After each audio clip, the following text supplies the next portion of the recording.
marvel at the talents of our big league heroes. But even they had to begin somewhere, because no one naturally throws 98 miles per hour or hits curveballs 400 feet.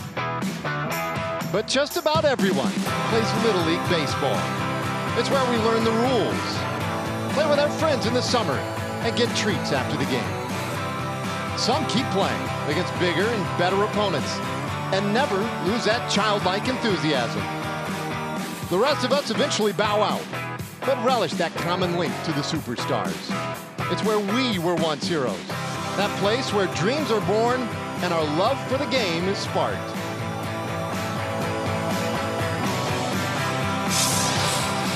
Rangers baseball presented by Shiner Light Blonde. It's light done right. What a beautiful evening tonight as we prepare for the middle game of this three-game series. And here come the little ones. Maybe some little leaguers out there tonight, maybe some future big leaguers as well, and hope they enjoy the baseball here tonight.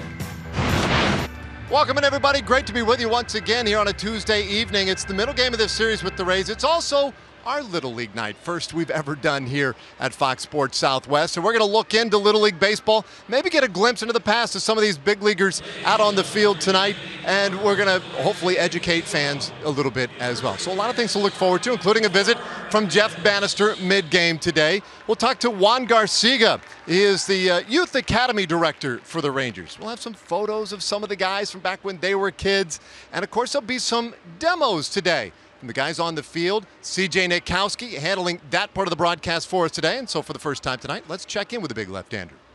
Thanks, Dave. Tonight is going to be a lot of fun. And for a lot of youth baseball players, they're always told that they should hit off the tee. And a lot of times they think, well, why do I have to hit off the tee? Isn't that for young baseball players? No, that's not the case at all. Actually, every one of the Rangers will use the tee. And we had an opportunity to talk with Anthony Iapoce, the hitting coach with the Rangers, and he ran us through why and how each of the Rangers use the batting tee. I think it's important because I like to call it tee meditation. I also like when guys like to hit alone with their thoughts. You could work on certain moves, especially if it's a new move where a guy's adding something different he's not used to, and the ball's not moving. They can really focus on the move and not worry about trying to hit the ball while it's moving. So it's still, I can focus on me. I can focus on the me part of my swing and get it going, and then graduate from there to front or side flips, things like that. I like the two seams facing the hitter. So you eventually see a baseball, then you eventually see two seams, and then you just tell them shrink it, aim small, miss small, and you're trying to focus on the inside seam, like one little part. And sometimes you're not working the physical part of it, you're working the visual side and the mental side to get them away from their swing. Well, that's just a small taste of what you will see throughout the broadcast tonight. But when we get back, Emily Jones had an opportunity to talk to the Rangers about their Little League experiences. She'll tell you all about those answers when we get back.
Game 2 of a 3-game set between the Rangers and the Rays on tap here at Globe Life Park in Arlington. Giovanni Gallardo gets the ball for the Rangers team and the team about to take the field. But as we mentioned at the top, it is Little League night. And so in our Shiner Light Blonde Spotlight, we take a stroll down memory lane.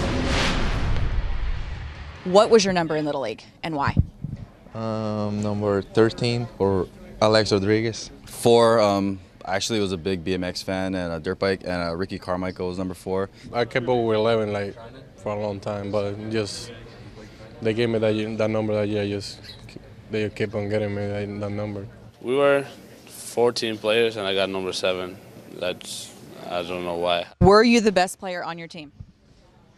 One of the best. One of the best. Yeah. What was your? A lot of good players on my team. I played with Amel Rosario, so we were both one of the best, hitters in the team. I was pitcher too. I was pretty nasty too. No, I actually got picked late. They had the whole team set up, and one of the guys couldn't go, and they picked me. I was when I was growing up in high school. I wasn't, but I think everybody here is probably the best player. What was your greatest Little League moment? Winning the World Series in Williamsport. We played against Nicaragua, and we knocked them out. It was like 18-0 in the third. I only threw 3 innings, but it was a no-hitter. Winning Cooperstown tournament, 12 and under. That was a big tournament, 96 teams, and we pulled it off. We won like a championship there with him and playing. We were nasty.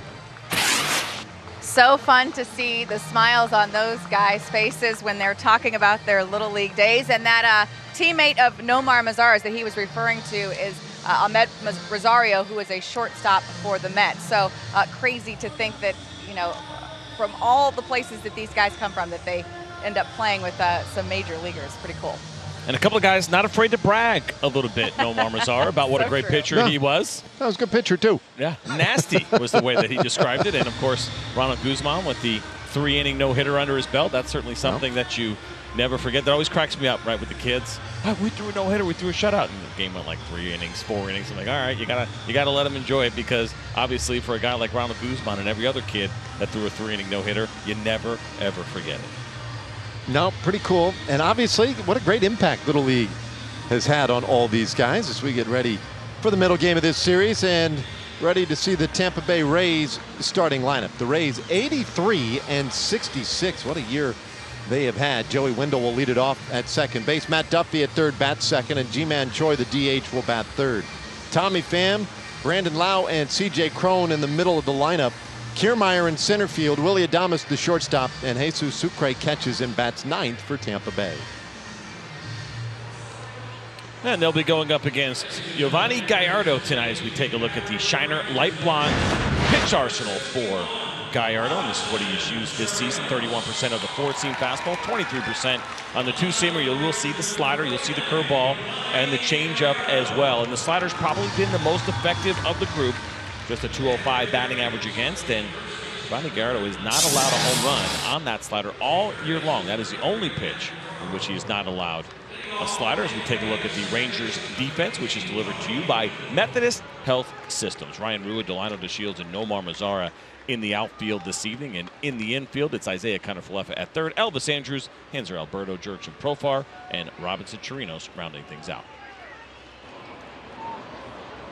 Well, all set to go. And Gallardo's first offering of the night right in there for a strike to Joey Wendell. I would say Joey Wendell probably does something that no current Little Leaguer does. You think there's any Little League kids that don't wear batting gloves? Oh, yeah. You think so? Absolutely. He said he never liked the way they felt. And that just was a habit that stuck. We were joking a little bit because he got jammed pretty badly on a ball and still no batting gloves. I can't remember who we talked to earlier this year, too, who said he just felt like his hands were suffocating inside the gloves. And I kind of get it. But I think there are probably some kids who still go without the gloves now and again. Maybe just seeing a guy like Joey Wendell do it and with some success. You better have the forearms to go with it, though, too. That's the other part of it, because, if you got those forearms, the hands are pretty strong, and your hands need to be strong if you're going to hit barehanded in the big leagues. This one lifted out to left field, and Ryan Rua is right there to haul it in, one away. Well, a 7:09 first pitch today, and game time temperature 90 degrees. Matt Duffy now will bat for the Rays. So, you know, look, mid-September, temperatures finally starting to drop. 90 degrees today. It's taken a while to get down there. I wonder if eventually we'll get a start here where temperatures will be down in the 80s again. I still remember that 42-degree game time temperature we had. Was it the second game of the year, second or third? And it was, I believe, maybe the second coldest ever. I remember that correctly. Second coldest ever, yeah. And then kind of miss it. I don't know. I'm probably crazy to think that I missed 42, but I'm a little tired of being warm. I don't miss that 42, but I'll tell you one thing: I don't miss the 108s either that we had there. That was a pretty hot little stretch. Some pretty extreme weather this year, not just here, but all around the league. Duffy in a hole, 0-2. I'm talking about those batting gloves and the equipment that is available to kids now. There's a baseball store I had to go to recently, one of these kind of baseball superstores. I was like, these kids, man. I mean, as far as what's actually available in every color you could ever want. And my little guy finally wore through his batting gloves. They were all sweaty and crusty. There was holes in them. And I didn't tell him. I surprised him with a pair when he got home from school. And I mean, it was Christmas in September in the Nikowski house. He was jazzed. Just warm around the house the rest of the day.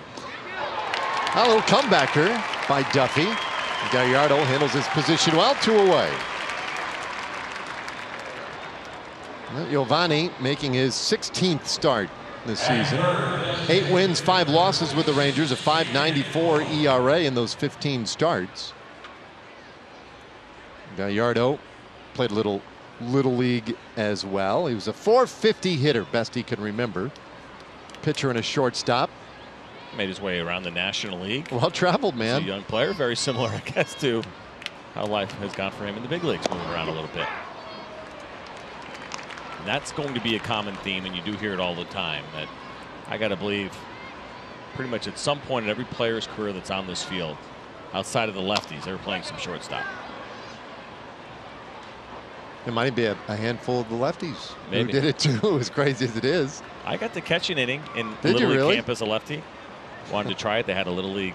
They had a lefty glove. I went to camp in Williamsport where they play the World Series. Did that twice in my life when I was 9 and then again at 11. 2-week camp. Super fun. But they had a lefty catcher's mitt. I was all about it. Just off the plate to Choi.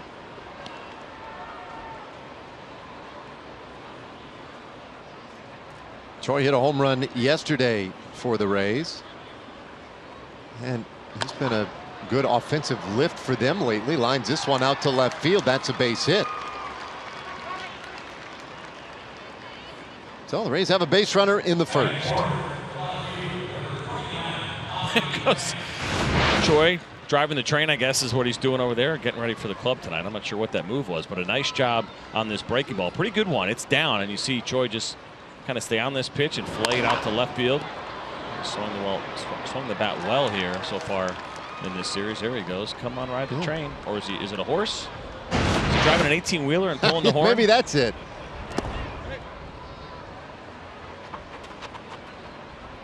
Oh. A lot going on over there. He's having fun.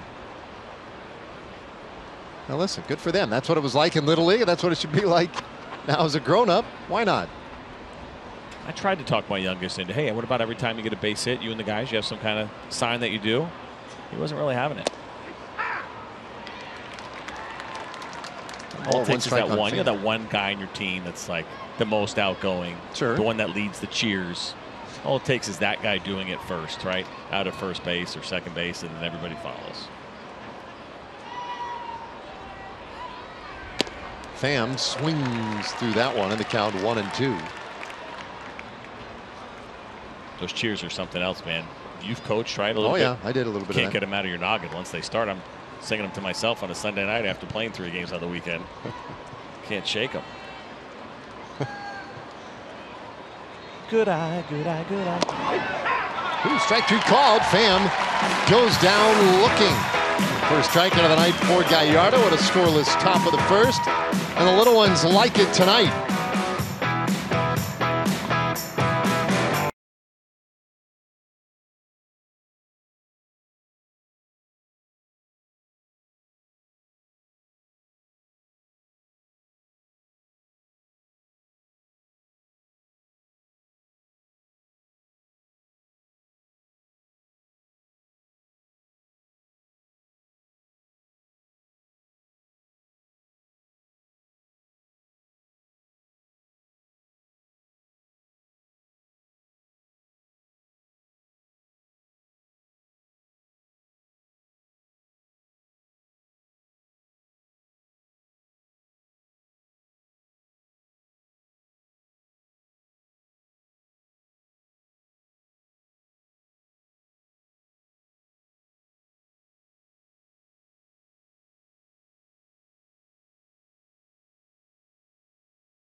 They're interested in the treats. Tell you who's running the show in that group right there. A little cutie in the middle. All right, well, we go to the bottom of the first inning. And time for the Southwest Airlines starting lineup for the Rangers. And the guy starting the show tonight for the Rangers, Delano DeShields in center field. Profar and Andrus at first and short, respectively. Nomar Mazara, Adrian Beltre, Isaiah Kiner-Falefa in the middle. Chirinos catches, Rua in left, and Hanser Alberto at second base rounds it out for the Rangers. You take a look at that lineup, and you see a lot of the righties in there. Only Nomar Mazara, the one true lefty, in there tonight for the Rangers because they have a very difficult task tonight in this left-hander Blake Snell. If he gets that call, that's certainly going to be helpful. 96 just off the plate, called strike one to Delano. He's tough enough. He doesn't need that kind of help. Shields 208 with a couple of home runs. And he'll take low, 1-1. Snell, just for a little context, 19 wins, 5 losses, the ERA 2.03. This is 29th start of the year, and he's ahead 1-2. This guy's pretty special. He has earned his way into that American League Cy Young conversation. We'll see how things finish out, but it has been a monster season so far for Blake Snell. And 1-2 pitch, and he misses wildly up. 97 with that fastball from Snell. So as you point out, heavily right-handed today, the Rangers lineup against the lefty. And this one on the ground towards second. Joey Wendell is there, and there's one out. Let's take a look at the pitch arsenal for the left-hander Blake Snell, which is brought to you by Shiner Light Blonde. 53% of the four-seam fastball. It has averaged 96 miles an hour. The changeup, curveball, and slider, all very good. Check out the opponent's slugging percentage on those breaking pitches, just 204. That is third best among major league starters. The splits are absolutely absurd for Blake Snell. 142 against lefties, so he's crushed him. 193 against righties. Oh, righties hitting 50 points better. You got to take advantage of that. It's definitely one way to look at it. So Profar, he'll take one right on the inside corner. There you see his ranks right now, not in the American League. That's in all of baseball. Pretty good. David Price won 20 games in 2012 with the Rays. That's the franchise record. It was also a Cy Young season for him. And to your point, Snell, an all-star this year, and very much in that conversation. Ground ball, shortstop in the hole. Nice job by Adames to cut it off and charge it just a little bit. He throws out Profar, 2 away. Let's take a look at the Rays defense, which is sponsored by Jack in the Box in the outfield for the Tampa Bay Rays. Tommy Pham, Kevin Kiermaier, and Brandon Lau in right field. And for Kevin Cash's infield, it's Matt Duffy, Willie Adames, Joey Wendell, CJ Cron, and Jesus Sucre doing the catching. In the way that Snell can kind of sneak in there, you think about what's going on in the American League with some of the pitchers. Chris Sale, probably not going to have enough innings to qualify for an ERA title. I can't believe you would give him Cy Young votes in that situation, even though it's been a great year.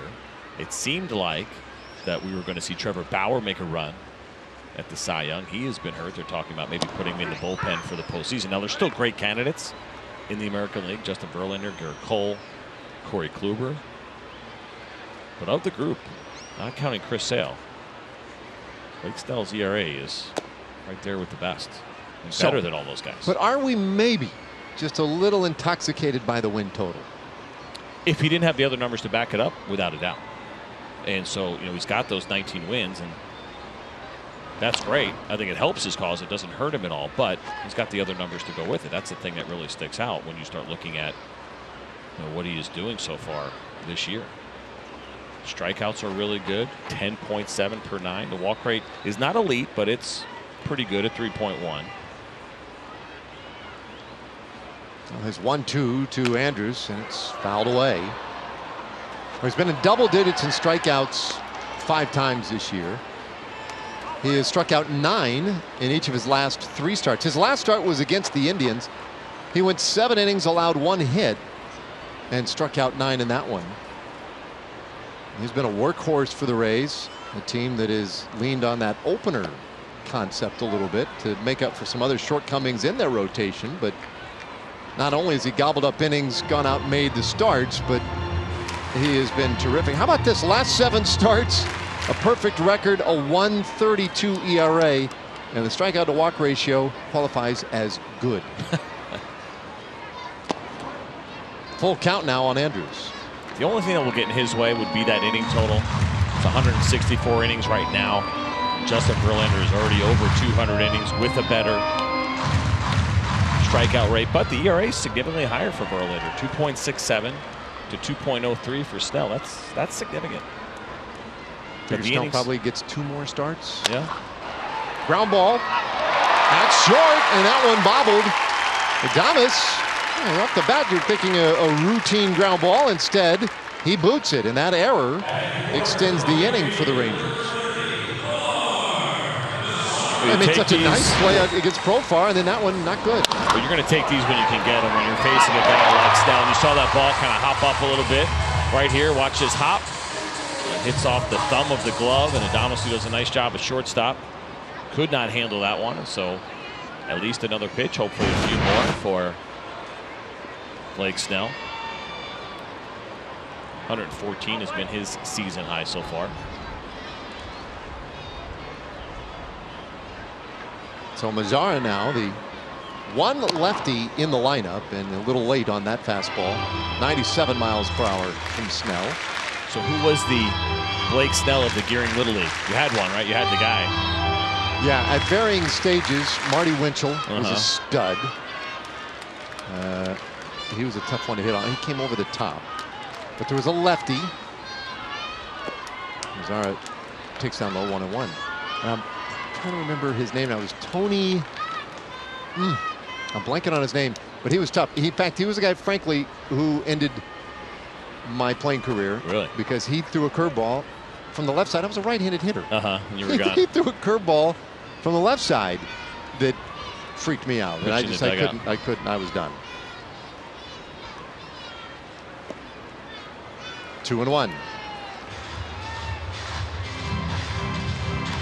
Now this is a little league photo of Nomar, but how young could he have been then? I'll say 13, 14. A 690 hitter. He knew it. How do you know 690? I mean, you're really a stat rat if you know you hit 690 as a little leaguer. Had a shot at that rare 700 mark that year, but just came up short. 2-1. And that'll even the count. Good heat there from Snell at 98 miles per hour. I bet you. I wonder if he knows his shooting percentage. Yeah. Right, big basketball player when things are going well. Does he know all that stuff? He's not like Ice Cube, right, where he's talking about triple doubles. Messing around.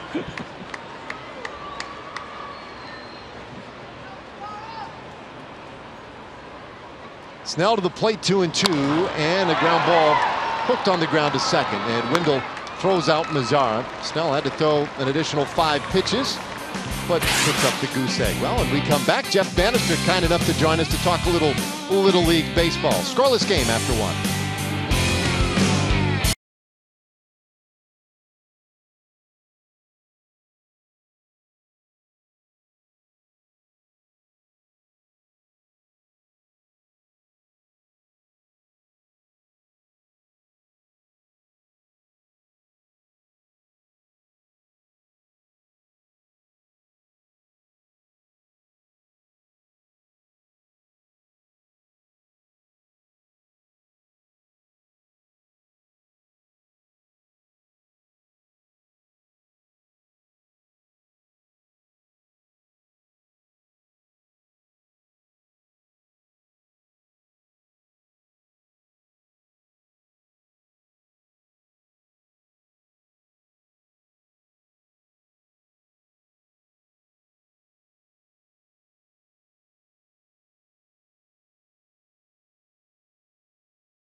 And we're pleased to be joined in the second inning by the skipper, Jeff Bannister, as Brandon Lau will lead things off and takes ball one. So, Banny, we've been, look, it's Little League night. We've been asking people Little League memories. You have one that stands out for you? I do. First at bat, first game in Little League baseball, hit a grand slam. What? Come on. No, true story. Do you remember the pitcher, righty, lefty? What size field? How old were you? Well, I was 11 years old, and it was the first at bat, Bobby Beach Stadium, Lamar, Texas, and bases were loaded. I don't know if I saw the ball off the bat, but I know I saw it going out of the ballpark. So I don't know if there's anywhere to go from here. I mean, that was the topper of all toppers. Well, I'm sorry. That was a awesome. launch angle. They didn't have it back then. Well, no wonder you ended up being a big league ball player and manager with something like that as your first experience. I guess you would be hooked immediately. You were in love with the game by that point already, though, I presume. I was. Look, we played sandlot baseball. It seemed like every day of the summer, Bobby Beach Stadium, and it was so much fun. I mean, it was like a standard time. We'd all meet at the stadium, and we'd infiltrate the entire stadium and play as long as we could. Yeah, it's interesting, I think, because we talk about yesteryear, and we all have such fond memories of when we were kids, but it's changed a little bit at the youth level. I actually remember a couple years ago having this conversation with you, and I'd be curious going through it with the son and seeing kind of some of the craziness that happens. If you had any maybe advice for parents and even for coaches, because there seems to be a lot of over-competitiveness, I'd be curious your thoughts on maybe some things you observed as a dad watching your son go through youth baseball.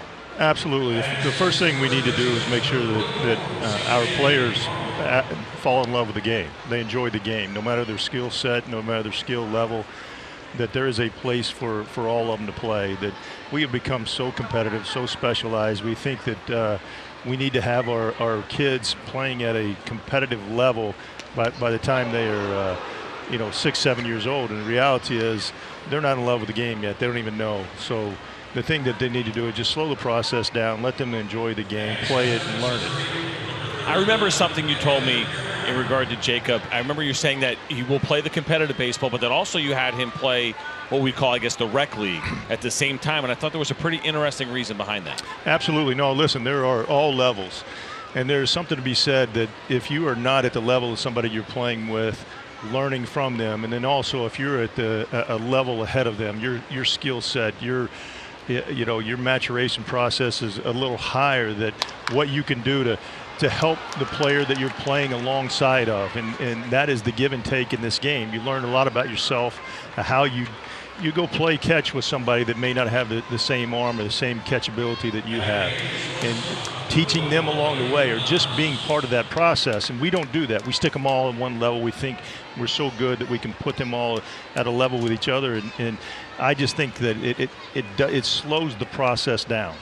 Interesting. Now, and Benny, growing up, your dad, Bob, was a fantastically successful high school coach. He coached you in football and in basketball. What about Little League when you were a youngster? No, you know what? He was dad. That was the thing. That was our, my place. I had that conversation earlier today. That the one thing I did know about playing for him, that on the football field, he was coach, and when we stepped off, he was dad, and I wanted him to be dad in the baseball process. I didn't want him to coach me. I just wanted him to be there as a fan and support me, and he did it so well. He and my mom both they took more of an approach. Hey, they're going to take the back seat to this and let me just flourish however I could. Yeah, it's really difficult to coach your own kids. We've all kind of been through it because we have high expectations, of course, all the character things that we want them to do. I'm wondering about any lessons for you personally going through that as well, dealing with coaching your own child. Because you're right, you're on the field with them and they're like, no, that's my dad. That's not my coach. For sure. Try being the son of a major league manager. that adds another element as well. Banny, thanks so much for taking some time with us tonight. Absolutely, guys. Thank you very much. All right, there's the skipper, Jeff Bannister. We played 1.5, no score.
Southwest Airlines. Low fares, no hidden fees. That's transparency. And by Shiner Light Blonde. It's light done right.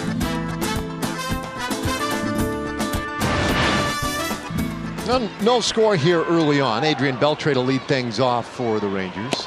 And he takes a good rip. That's Snell's first offering. Beltre with 12 home runs, 55 RBIs. But look at the numbers in September at the bottom of the screen there. 5 homers and 8 driven in. And he seems to be getting stronger as the year has worn on. And he takes a strike here. It's 0-2. That's a good changeup from Blake Snell. Just like we saw last night with Tyler Glasnow. High-powered fastball, but some really good secondary stuff.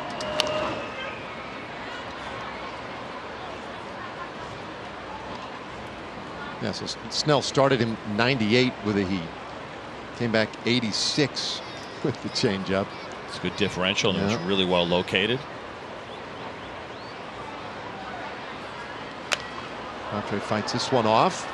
Stays 0-2. And they're trying to foul off 97 like that at the top of the zone.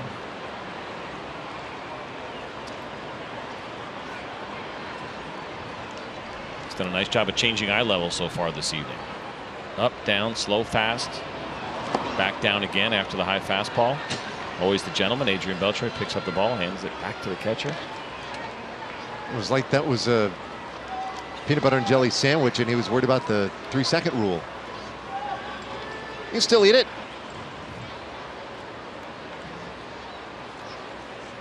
One, two.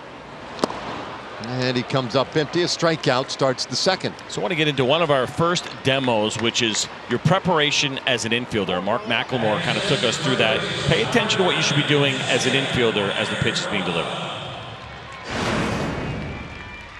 You have to be in sync with the pitcher, especially in the middle infield, knowing what's coming if you're doing that hop. So when your feet hit the ground, the ball's crossing the plate, and then that way you have a nice jump one way or the other. You'll see a lot of times a foul ball, and you'll see every infielder in the ballpark going like this on a foul ball. That's because they're already moving.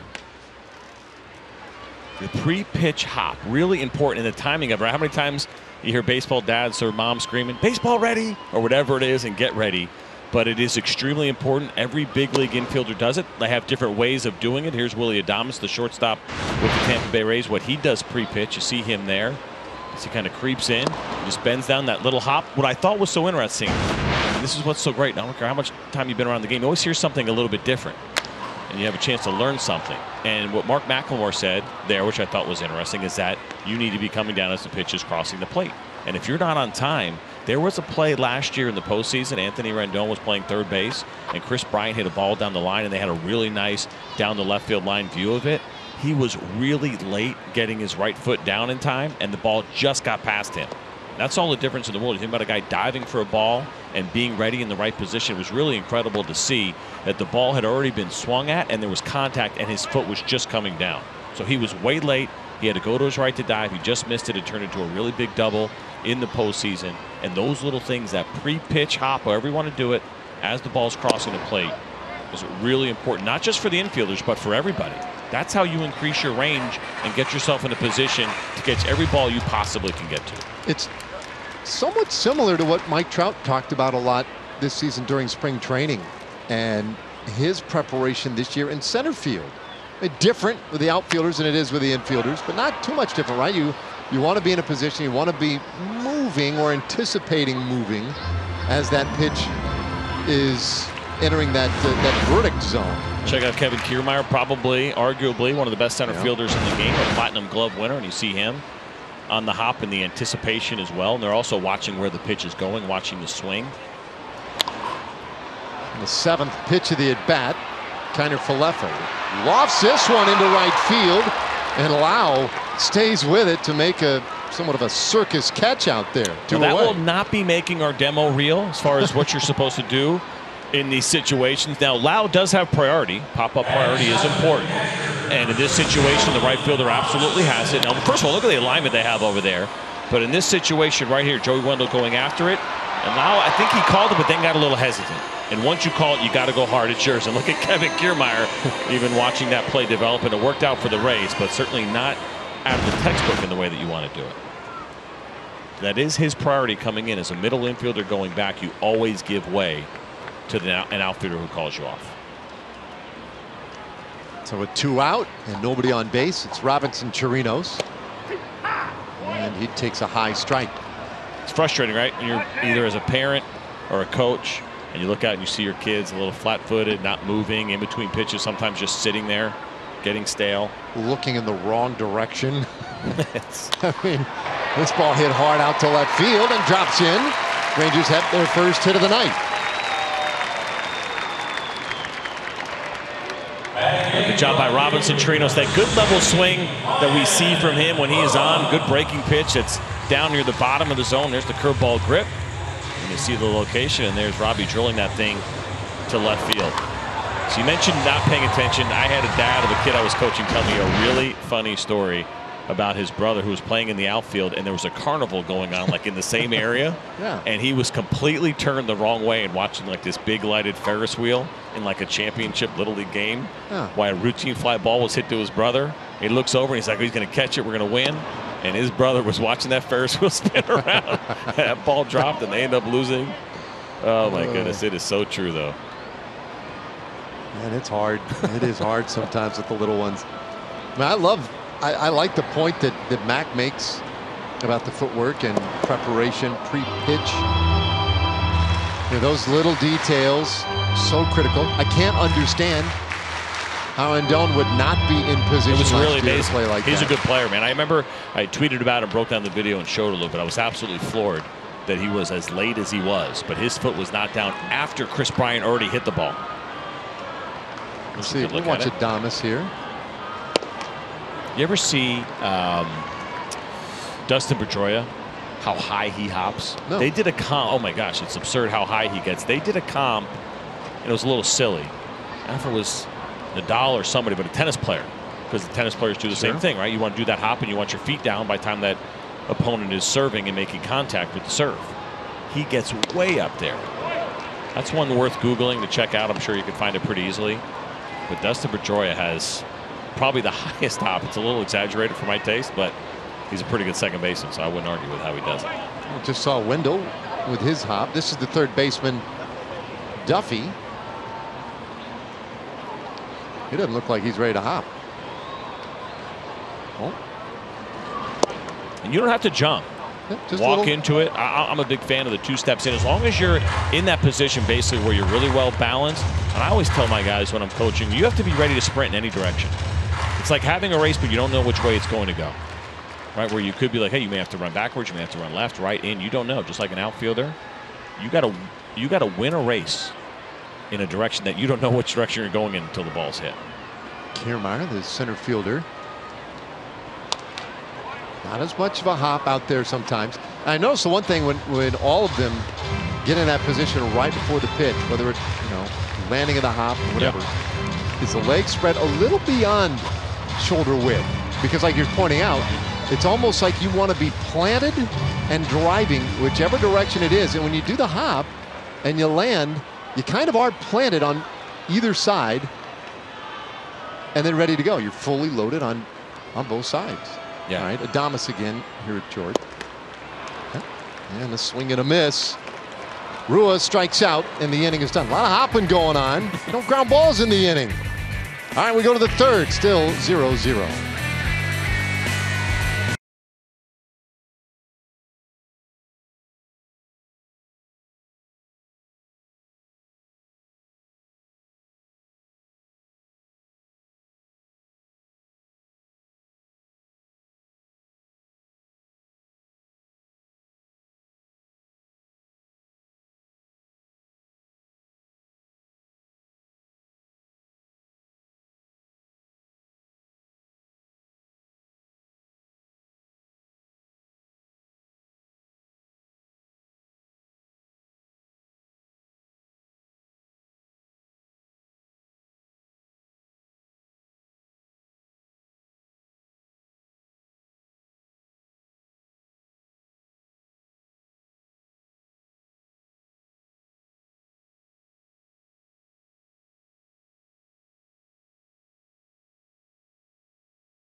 power stats today. How about this? He was named the best pitcher and the MVP in the 2000 World Junior Baseball Championship.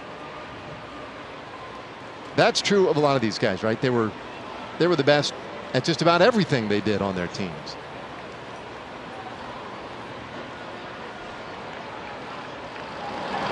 They kind of make me feel a little bad about myself. I really wasn't a two-way threat. Sorry, some of the guys were really good Yeah, at everything. I mean, I told you I was a pitcher only by the time I was a sophomore in high school. I'm lucky I even made it that far. That's kind of amazing to me too, for a lot of reasons. So when I did, so we showed you Anthony Iapoce in the cage during the Open, and he was going through tee work, and we're going to get to some more of that. But I was talking to him, and I was taking a couple of hacks off the tee. I got there early and feeling pretty good about myself. And I said, "Can you believe I didn't even hit in high school?" He goes, "What?" Because he's watching me. I said, "Oh yeah, that was pretty bad. That was pretty brutal in high school, in college." Well, really, you think you were that bad? Obviously, my coach did. I know I became a better hitter well after I got out of college, because I loved, when you're a big leaguer and you're a pitcher only and you're young, at least for me, I loved like shagging, taking batting practice. I was like, I got to pretend I was a big leaguer. As a position player, it was super fun. There was times I remember in Detroit, I was there in the winter, still working out when the season was over. I would go down and hit in the cage for an hour. I had that Iron Mike machine, and I would just hit by myself. I loved it. And I think I became a better hitter goofing around like that. Sucre serves one out to right field. A leadoff single for the Rays here in the third inning. So we saw the accomplishments of Chu.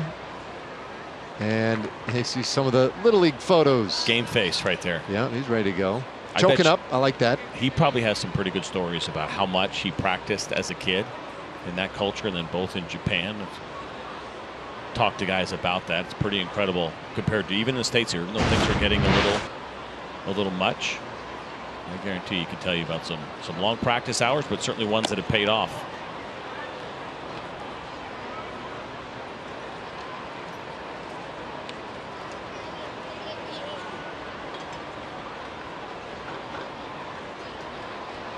Joey Wendell leading it off for the Rays.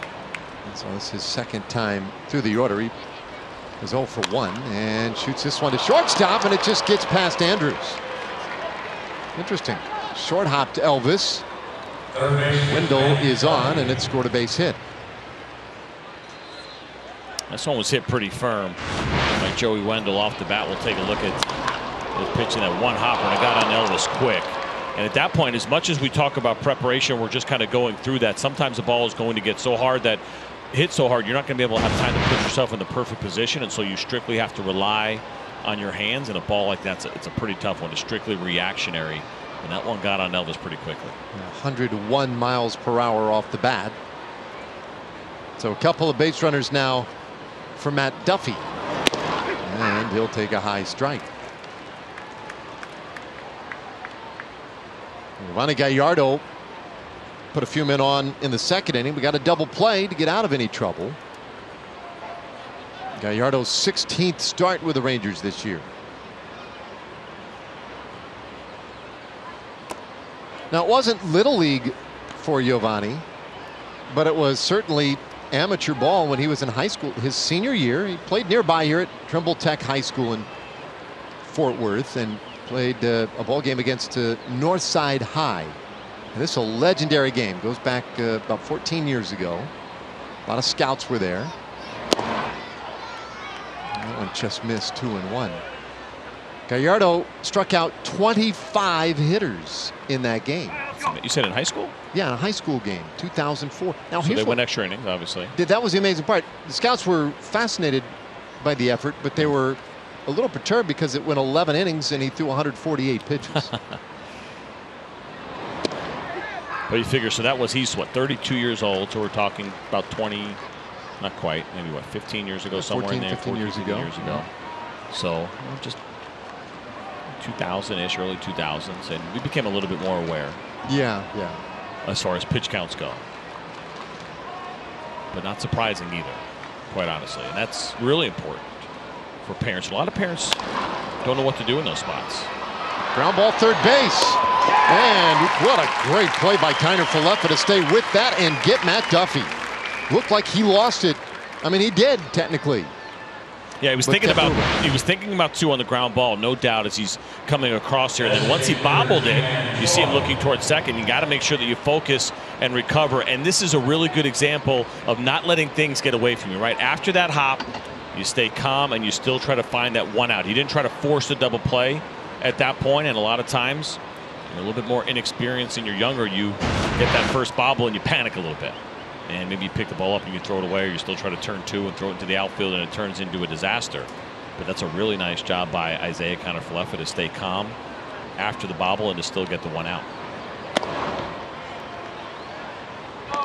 But I was saying pitch counts are something that parents are always asking me about with their teams and their coaches, and how much rest should my son or my daughter get if they're pitching. And there's a really good app out there and a good website that Major League Baseball put together called Pitch Smart. It is worth checking out if you have questions. They have great recommendations, and it's really important. And if your coach or your child's coach doesn't know about it, let them know about it, because I think a lot of times people are guessing, and it'll tell you how many pitches your son or daughter can throw in a day based on their age, how many days of rest they need based on how many pitches they threw, all of that stuff. Really, really important that your coaches are aware of that. All right, so using that table, look up Gallardo. Let's say he was 17. So 148 pitches, 11 innings, too much on there? So it says here that his daily max is supposed to be 105, okay, 17 to 18. And then, of course, then they build in the rester, which means it should be at least 4 days of rest. If you throw more than 81 pitches, you should have at least 4 days of rest. And that's where the tournament baseball becomes an issue sometimes for over-competitive coaches and teams, and they don't put a lot of thought into that. And they just look at what the tournament says. The tournament might say, oh, yeah, you can't throw more than 100 pitches in the weekend. Well, if you throw 40 the first day and you're 10 years old or you're 12 years old, well, you need at least 2 days off. And a lot of coaches aren't aware of that. Gallardo puts Choi aboard, but not a big deal. It now sets up the potential double play. Force everywhere on the infield. And Tommy Pham coming to the plate. He struck out looking in the first.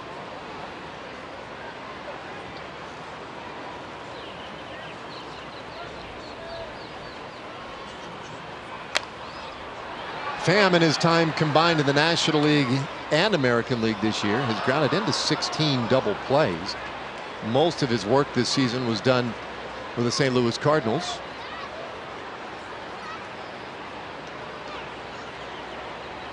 Pretty big spot right here for Gallardo.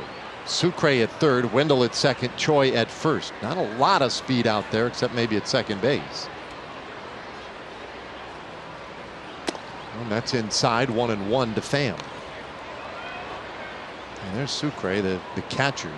Wendell can run, but that's not much of an issue in this spot. And Choi not terribly mobile at first, so it's a pretty good spot here if Gallardo can get Pham to put it on the ground. Ground ball up the middle. A quick flip to second one, and the relay in time, double play, and the inning is over. Well, Gallardo got the ground ball. He gets a double play. Another nice job by the Rangers. They continue to turn some really good double plays. Second one of the night as Elvis with the perfect flip to Alberto and a nice turn to get Giovanni Gallardo out of the jam.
I would teach my third baseman and my shortstop to throw the ball to the bag. Let me decide.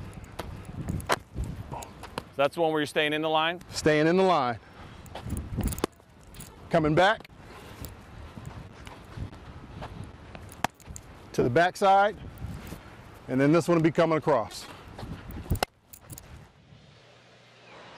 So there's Mark McLemore going through the different ways in which you can receive a throw at second base to turn a double play. You don't want to continue to do the same thing. Now, of course, the contact isn't there like it used to be in the game, but it's still important. So you watch Alberto here. Now, we knew he had plenty of time, and he decided to stay on the back or even took one step into the line. That was the first one that we saw from Mark McLemore. Now Hanser bounces it toward third base. One out here in the bottom of the third. Those are great to practice, those feeds and going in different directions, because remember, as they start to get a little bit older, even at the high school level, you can still make contact with the middle infield. You can still disrupt a double play. You can't go out of your way to do it, as you see Alberto there. So he kind of stands pat, and you different options, and the timing, you know the timing. The more reps you take in the infield, more games you play, you have a really good feel for how much time you have to be at second base. You know your runners. Alberto doesn't play a ton, but he's a really good defensive player. You can move him around, and he made that look easy, and big leaguers do. That's a pretty routine double play. They did a nice job. But if you're paying attention, you saw all those different ways that you can receive that throw and then where you can go from there. And I thought it was pretty interesting and worth noting what Mark McLemore said, what he wants his shortstops and third baseman to do. Throw the ball over the bag, and then I can decide which way I want to go from there. If the middle infielder throw is inside, then you're already leading him one way. He doesn't have a lot of options from there. And so the idea of putting that throw over the back so he can either stay there, go back, go in the line. He can go any direction he wants from that point.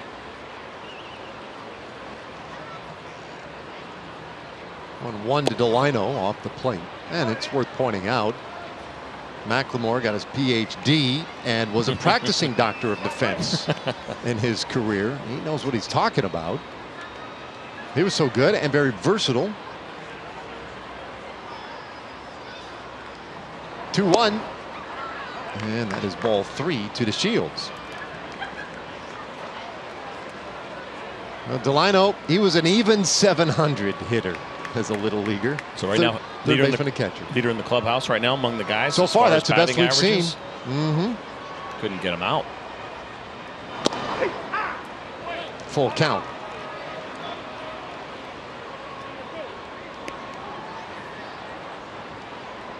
There he is with his mom, a track star, and his dad, big leaguer.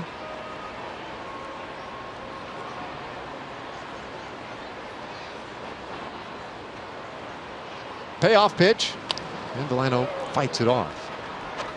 Jeff Bannister was just talking about that. I can't imagine for Delino to Shields, right? Your dad is a big league player, but a good one. It's a different game, and I say a different game, I mean as a parent, because your kids don't care that much. They're happy and they're impressed by you. That's my dad, but you're still just their dad. And so when you're trying to teach them baseball and you come from a lot of experience, it can be a little bit of a challenge at times. This ball up the middle, backhand stop by Wendell, and his throw in time. 2 away here in the third inning. All right, well, the best little leaguer among us, no doubt, was Emily Jones. Not even close, but it is time for Progressive Fan of the Game. It is Jason Hicks, and you know, I've gotten brownie points for men before when they do something nice for their girlfriends. This time I'm getting brownie points for the girlfriend because it's Jason's birthday, and your girlfriend let me know she's out of town, but she's the one who convinced me to give you Fan of the Game. So what do you want to say to your girlfriend, Jessica, right now? I want to tell her I love her. Thank you, Jessica. This means a lot to me. You're the best, and I love you. Look at how sweet you guys. Back to you. Hey, CJ. Hey, David. Oh, he called you David. That's right. Yeah, That's right. A little formal here. And so should you.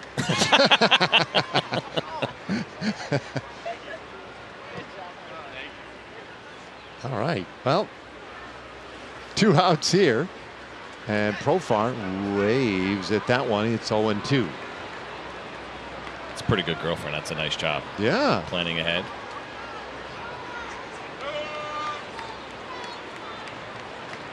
That's very cool. Well, Profart grounded out in the first inning. A lot of ground ball outs here early on. And it just does stay alive there. 97 miles per hour. Snell's had to work a little bit. Rangers have done a good job of pushing that pitch count up. The error in the first inning cost Snell 5 pitches. And his 0-2. That's a little bit low. Profar, our TXU Energy power player to watch. And yeah, he knew a little something about Little League. Won the World Series in 2004. Had a 2-run homer, the championship game. Curacao beating the United States. And he was a superstar in that thing. He strikes out here.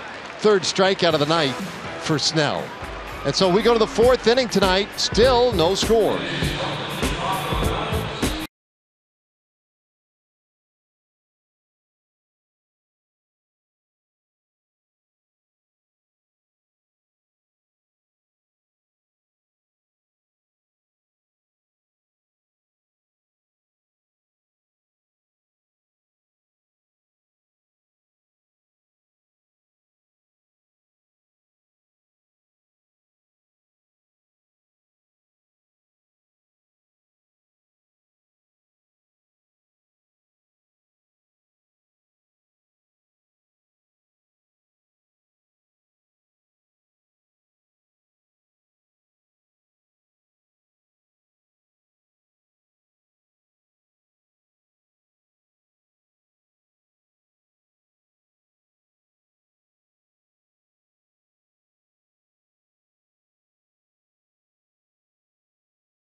The Rockies trying to hang on in the wild card and the National League West. That would have been a big loss. Well, we go here to the 4th inning. Brandon Lau to lead things off, and joining us here in the booth, Juan Garcia. Garcia, right? Yes, you got it. First try. Now, director of really Baseball Youth Academy. First try on camera. First try on camera. I mean, we got it. But anyway, director of baseball at the Youth Academy for the Rangers, and that's a busy job, right? You got a lot of kids coming through there. Yeah, I'd say over the past year, easily just through our training program, we had about 3,500 kids come through. In the summer, we had during our RBI League another 350 kids. Another 300 through Mercy Street Little League. So just the activation was pretty nonstop, whether it be in the evening times, during the day in the summer, when the kids need a place to go. So it's been busy down there. It's been a fun ride. Has it been a spot where there are a lot of these kids coming in? Is it their first exposure to some baseball, or are these some kids that have been playing for a little while? Well, it's really unique for us because we have the opportunity to put together and develop programming for kids who kind of are on both ends of the spectrum. There's those kids who don't have a glove, don't have a bat, a helmet, anything, and they're just coming out. First touch point with the game is at the academy at a big league facility, basically. It's beautiful. And then we have those kids that are a little bit more advanced but aren't fortunate enough to have some of those opportunities that other kids have in some of the elite showcase experiences or tournament ball. So we try and provide opportunities that meets the needs and expectations of both ends of the spectrum. That's a real concern with the game right now, right? As far as what is happening to the youth game and how expensive it has become in some of the tournaments. And I deal with it having two boys and gone through it. I hate it, to be honest with you. I hate where the game has gone because it can become a little bit exclusive, and that's an issue. But it sounds like you guys are doing a pretty good job of tackling the opportunity, at least the possibility of opening some doors for some folks and giving them some more opportunities. Do you think we'd ever see changes on the other side where some of the this stuff has gotten so nuts and out of control that is there something on that side of the travel ball experience that you could see that would change, that would be helpful? You know, it's remarkable the amount of games and innings that these kids play with that travel ball experience. For us, we're really trying to balance that. Like, there was a big push for us to have a huge fall ball league, and we're like, listen, we're going to take a step back. You guys need a chance to rest your arms, play another sport, and do something a little bit different. So for us, it's very important to find that balance and not overwork these kids, but still find a happy medium to provide those opportunities. And Major League Baseball has done a tremendous job with putting together special events like the Breakthrough Series and the Elite Development Invitational for those kids that are advanced and quality players both in baseball and softball, but again, don't have those unique opportunities to get in front of scouts and whether they be collegiate or professional. All right, one of the things I loved when we saw some pictures there a moment ago, some of the girls playing softball. We see girls playing baseball too, and a lot of times, in fact, one of my boys played on a team with a young girl, and she was unbelievable. How far do they, those opportunities extend for the young ladies? Sure. So we don't necessarily push the girls to play softball if they want to play baseball. There's a young lady who was on the all-star team for the softball league in the RBI program who could have very easily made the boys team, I would say, as with her glove alone. So it's a unique experience, and we do have some of the younger girls that want to play baseball, and we allow them to. And again, Major League Baseball does a really good job with providing young ladies the opportunity to play both baseball or softball, depending on what they want to do and pursue. It seems like it'll just be a matter of time before we see that first woman play professional, not just professional, we've seen it, but really kind of make a name for herself and potentially knock on the door of getting into big leagues. Our ball girls here, we've seen a pretty unbelievable arms. They put Dave to shame. We've seen it a couple of times. They've shown it off and warming up the outfielder. So that is certainly a great part of what you guys are doing. The facility itself is absolutely gorgeous. I got to believe that the Rangers Academy has got to be the envy of pretty much the rest of the country. I've had an opportunity to visit a number of the academies, and as far as I'm concerned, I mean, I would hold ours up against anyone's, and it was a really just a unique opportunity for me to come here and have the ability to run that facility and try and make an impact in the West Dallas community. And again, having seen it, I tell everybody that when they ask me, how could you, leave Miami, because I'm originally from Miami, and they're like, once you see this facility, you'll know exactly why. And I've had some friends come by and check it out, some colleagues at other clubs see it, and it's impressive, and we're really proud of it. And we hope that members of that community really take ownership of it and understand that it was put in that community for them and for that reason. Yeah, I think of those facilities compared to what I used to play on growing up in Nebraska. Now, I think kind of an important question is, I used to play in blue jeans. The kids still playing blue jeans. You got any kids who show up in blue jeans? Tell me if they do, you let them play. I'll say this, we do have kids occasionally show up in some blue jeans, like Benny the Jet Rodriguez in the Sandlot. So that does happen from time to time. And we have some baseball and softball pants on hand to maybe give them for the next time they come out. Yeah. Okay, that's awesome. Cool. That's cool. We can all take a hint. We can take a hint. Just as long as we're showing plenty of love to those kids with the blue jeans. Tell me a little bit about how you got involved in this line of work in general. It seems pretty rewarding. You're doing some pretty important stuff in the community, but what drew you to this line of work? And you mentioned coming here and people saying, well, why would you leave Miami? But maybe the process of what you do, how you got there, and how that decision ultimately came for you to come here to the DFW area. Sure. Well, I've always really been passionate about youth sports and youth baseball, and I actually am a product of the RBI program. I played RBI baseball in Miami, and again, having the opportunity to start my career in South Florida and really work with that program and make an impact and see what a difference it can make in young people's lives, and see some of these kids who, go from not having a, school looking at them, not committed to college after their junior year, and then go on and play, Division I baseball or end up getting drafted after not even being committed going into their senior year. It's exciting, and seeing those kids go on and continue to do great things, both on the field and even off the field. One of my favorite stories is a player who, a softball player, was average ball player, nothing exciting, didn't think that we made that much of an impact, and I got an email from her like 6 years later saying, hey, I graduated yesterday and just wanted to tell you how important that program was to me. So it's those kind of things and those stories that really make it worth it. That's awesome. You're doing some great work. Obviously the facility is great, but those kind of stories, I gotta believe that's what makes it worth it. Absolutely. Well, nicely done, Juan. I mean, that's an awesome way to end that part of the conversation, man. Appreciate so much what you do for the game of baseball, for the Rangers Baseball Youth Academy, and appreciate you taking a little time up here and taking those kids to the blue jeans. Absolutely. Juan Garcia. Thank you. So Appreciate much. it, brother. All right. Yeah, there we go. See that little fella? He's got a chance. That was part of it for me when I was a kid, CJ. Yeah. It was like, I don't know about you, but we had there was a small little league, and there were like 8 fields and 1 snack shack. 8 fields is pretty big. Yeah, well, I mean, there were. We only had 3. Is that right? Yeah. And 1 was the big field for 13 and up. We basically had a 9 to 10, an 11 to 12, and then the 13 up field. It was just 3 of them. Now, did they all have fences? Not the big one. Oh, really? The big one, you could go to right center and roll down to the softball field at the other end. Our big one was the only one that had the fence.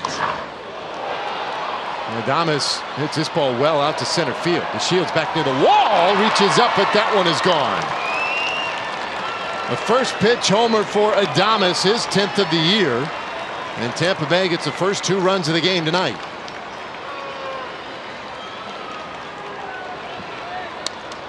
Gallardo started this inning off with a couple of strikeouts, and it looked like he was cruising along, but it's the walk to Kevin Kiermaier, and then this 4-seam fastball that caught just a little bit too much of the plate. You see it right down the middle. Delano DeShields giving chase, but he runs out of room as that ball reaches the grass out in center field on the hill. The ball was well struck. 106 miles an hour, 424 feet. Yeah, that thing was pretty well squared up. So 2-0 Tampa Bay. Jesus Sucre singled in the 3rd. Kiermaier walk an 8-pitch at bat and really set things up. Sometimes I wonder, you get in a battle like that, you lose Kiermaier with 2 outs. And I don't know how much it affects that first pitch then, but the first pitch was turned around in a hurry there by Adames. Well, you're certainly trying to get ahead and maybe not thinking about trying to live on the corner, especially when you're at the 8-hole hitter in the lineup. But Adames was ready for that one and jumped all over that first pitch.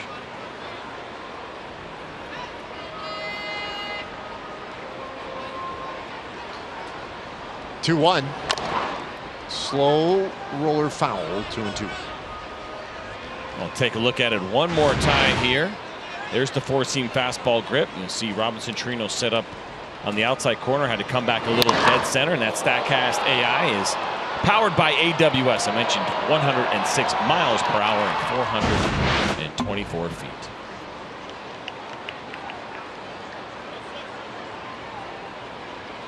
Did you have any over the fencers in Little League?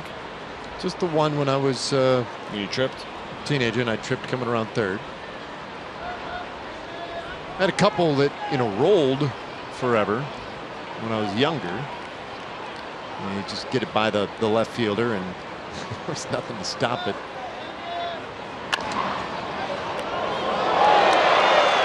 There was, and it'd been a long time looking at Carlos Gomez making a nice bare hand play. The former Ranger still getting some love here from the fans. Oh man, I miss his antics. Yeah, hasn't been playing much, right? And doesn't matter for Carlos Gomez. Still having fun at the ballpark and enjoying being in a big league uniform. Sucre out to left center field, and that one gets down. The Shields will track it down in a hurry. Sucre will head to second, and he has a 2-out double.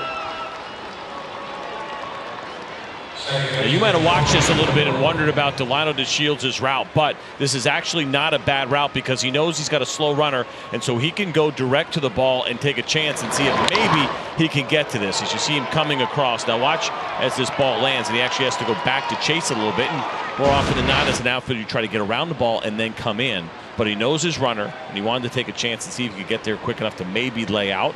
When he realized that he couldn't because of the height of the ball, he then knew he had time to get behind. Now, if he did that with a Kevin Kiermaier, that's probably a triple. But because it's Sucre, he knows he can afford to take that chance. And that's why it's so important. Not only we show you the pre-pitch prep, but also understanding who's up, know your runners, all that kind of stuff, their tendencies. It's all part of the equation when you're sitting out there in the outfield. Known as the boring position when you're younger, but right, not really.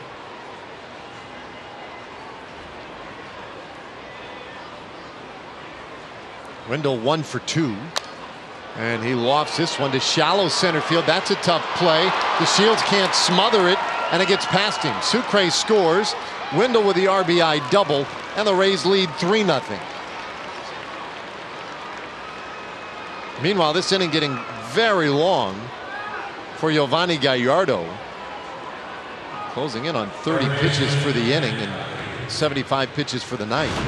The ball wasn't hit very hard by Joey Wendell. This is a great hustle double. Delano DeShields thought maybe he'd have a chance to dive for it. He wasn't very close, and because he ended up missing it on the dive, that allowed Wendell to go down to second base, and he can run a little bit. Great effort by Delano, but he didn't have a chance to get to that one.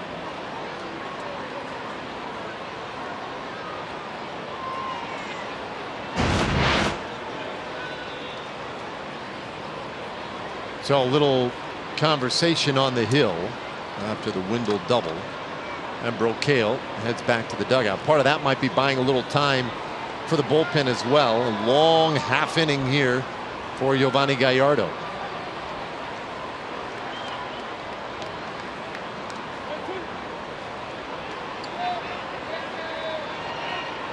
Duffy 0 for 2. He's bounced back to the mound. He's grounded out to third. Rays have opened the scoring tonight in this fourth inning, and a ground ball shortstop, and Andrews makes the routine play. Inning over, but it's a 3-run inning for Tampa Bay. We'll go to the bottom of the fourth. Rangers offense needs to get going.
Right. Cool shot of the ballpark. Globe Life Park on this Tuesday night. 3-0 Rays with the lead. But we're calling it Pandemonium. Rangers and Rays tomorrow, 105. $1 tickets, $1 parking, and $1 hot dogs, courtesy of 105.3 The Fan. Use the online coupon code 1 at TexasRangers.com/specials. It's your last chance for a midweek day game.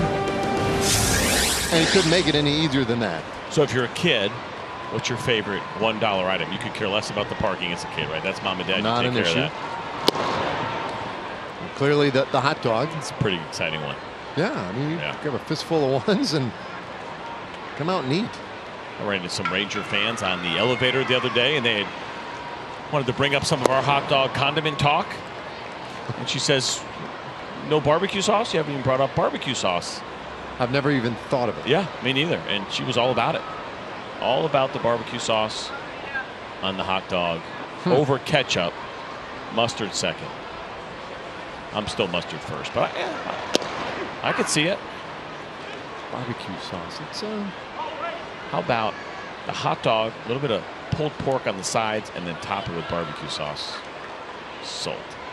That would do it for me. I'm in. I'll be right back. 2-2 the count on Andrews. Yeah, by the way, you were talking about the ballpark when you as a kid and going to the field, and we were talking about fences and obviously treats. Yes. What was the go-to? Was there a go-to? Mike and Ike's. Oh, nice. I would say, in fact, yeah. I mean, I was all about getting the Mike and Ike. Did you always get them, or was it a treat once in a while? No, it was depending on how much we got. You know, one parent would say like, okay, everybody gets a quarter at the snack shack. Yeah.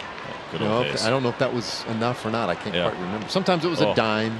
Get a snow cone, maybe cotton candy. Fun Dip was the go-to for me. Yeah, that was. And a good forget about the sugar. I just want to eat the stick.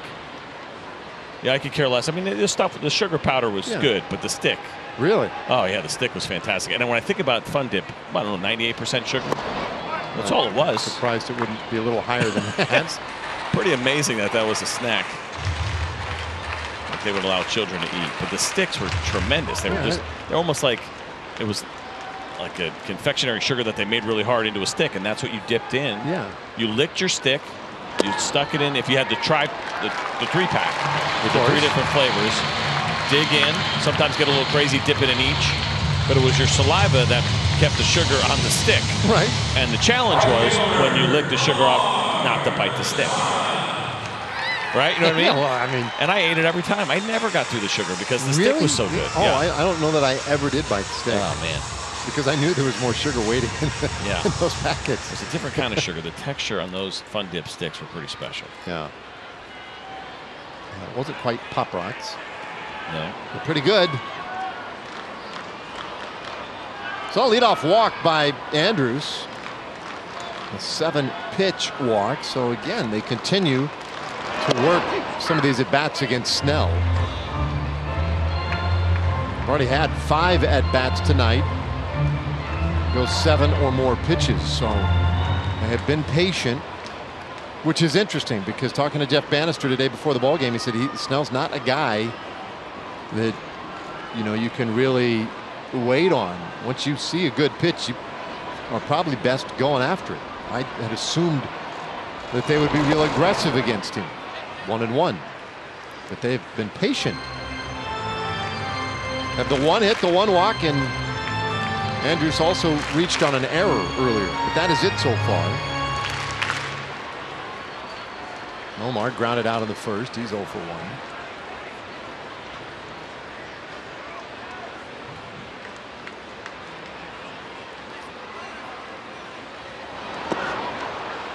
Number 2. It's a really good breaking ball. 81 miles an hour. You see the depth on that pitch. Nomar Mazara has done a pretty good job this year. He's put together good at-bats against lefties, but that kind of swing, you don't see it too often. He's smiling about it now because there haven't been too many lefties that have coached these kind of swings out of Nomar Mazara. He missed it by a lot. He was off balance. That's not Nomar Mazara. That's more about how good that breaking ball was from Blake Snell.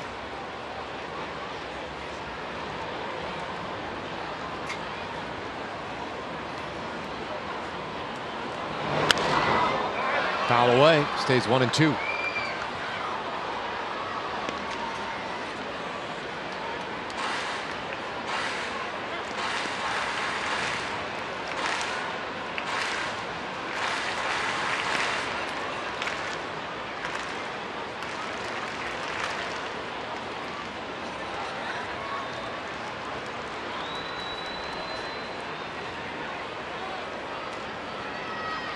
Well, he set up away, and it is away. 2 balls and 2 strikes.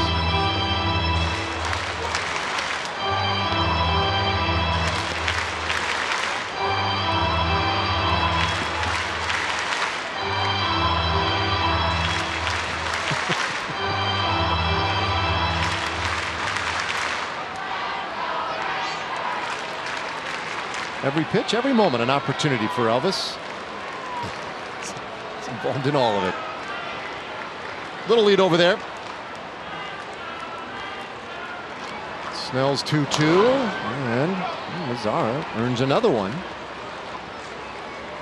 It's a good foul ball if there ever is such a thing. You got a tough lefty right now. We mentioned how good he has been against lefties. 142 coming into this one. That's a good swing and miss pitch that he just threw to Nomar Mazara that he was able to foul off. Small little victories against a tough lefty. So Elvis got on via the walk, a 7-pitch at bat. This will be the 7th pitch here to Mazara. 2-2. And it will be another. That's amazing. So that ball went into the second deck here in the 200 sections. Bounced down. And literally the guy that got it didn't even turn around. He was just sitting there and the ball landed pretty much in his seat. Some kind of lucky right there.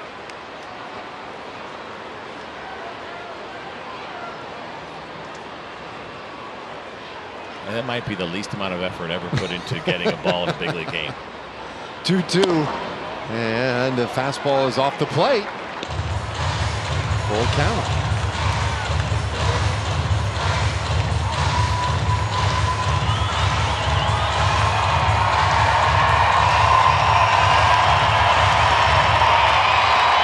Another 3-ball count.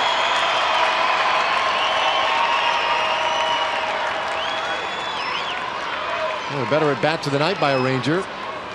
That's the only left-handed hitter in the lineup. Snell's payoff. Oh, strike 3 call. Wow. Tough one for Nomar. We want to show you with Elvis Andrus on first base, secondary leads and how important they are. Now, it's tough to do against Snell, but Tony Beasley did a nice job of walking us through what you're supposed to do with your secondary lead. Secondary lead, I want to stay athletic here on my setup. And when I'm a secondary lead, I just want to basically shuffle, just boom, boom. I want to stay low, but I want my momentum here. But I want to be balanced so where I can get back as well. So if you stay under control on your secondary, you gain distance and direction to the next base. But under control, as if when the ball's through the hitting zone, as soon as the catcher receives, you take a crossover back and get some momentum going back towards first base. Well, unfortunately, the 6-4-3 ends the inning. And so we'll have more on that when we come back. 5th inning coming. It's 3-0.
Andrus working at first base and pretty much doing exactly that. You see the balance.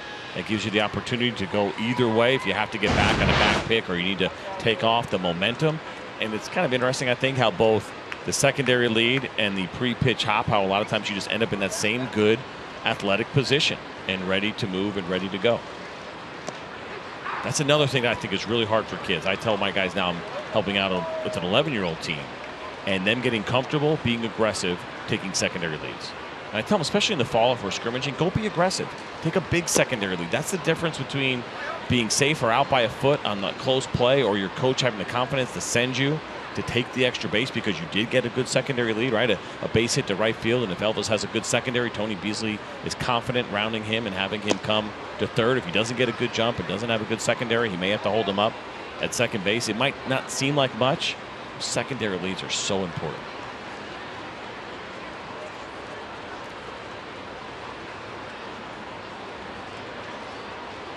G-Man Choi. The count 2-1, and he takes one down low, ball 3. All right, Tom Grieve, I believe, joining us. There's Tom. So Tom, Little League night, and you know where I come down on this. I feel like the great ones at some point probably played the game in blue jeans.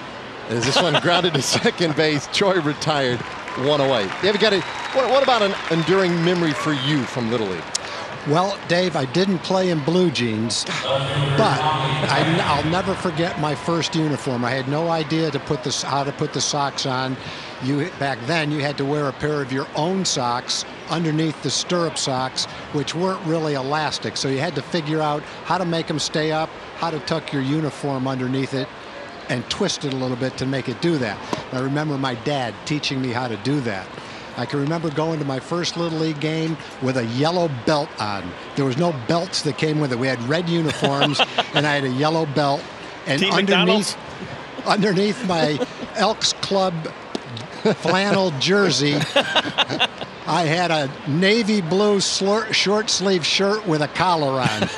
And I felt like I was going to play at Yankee Stadium.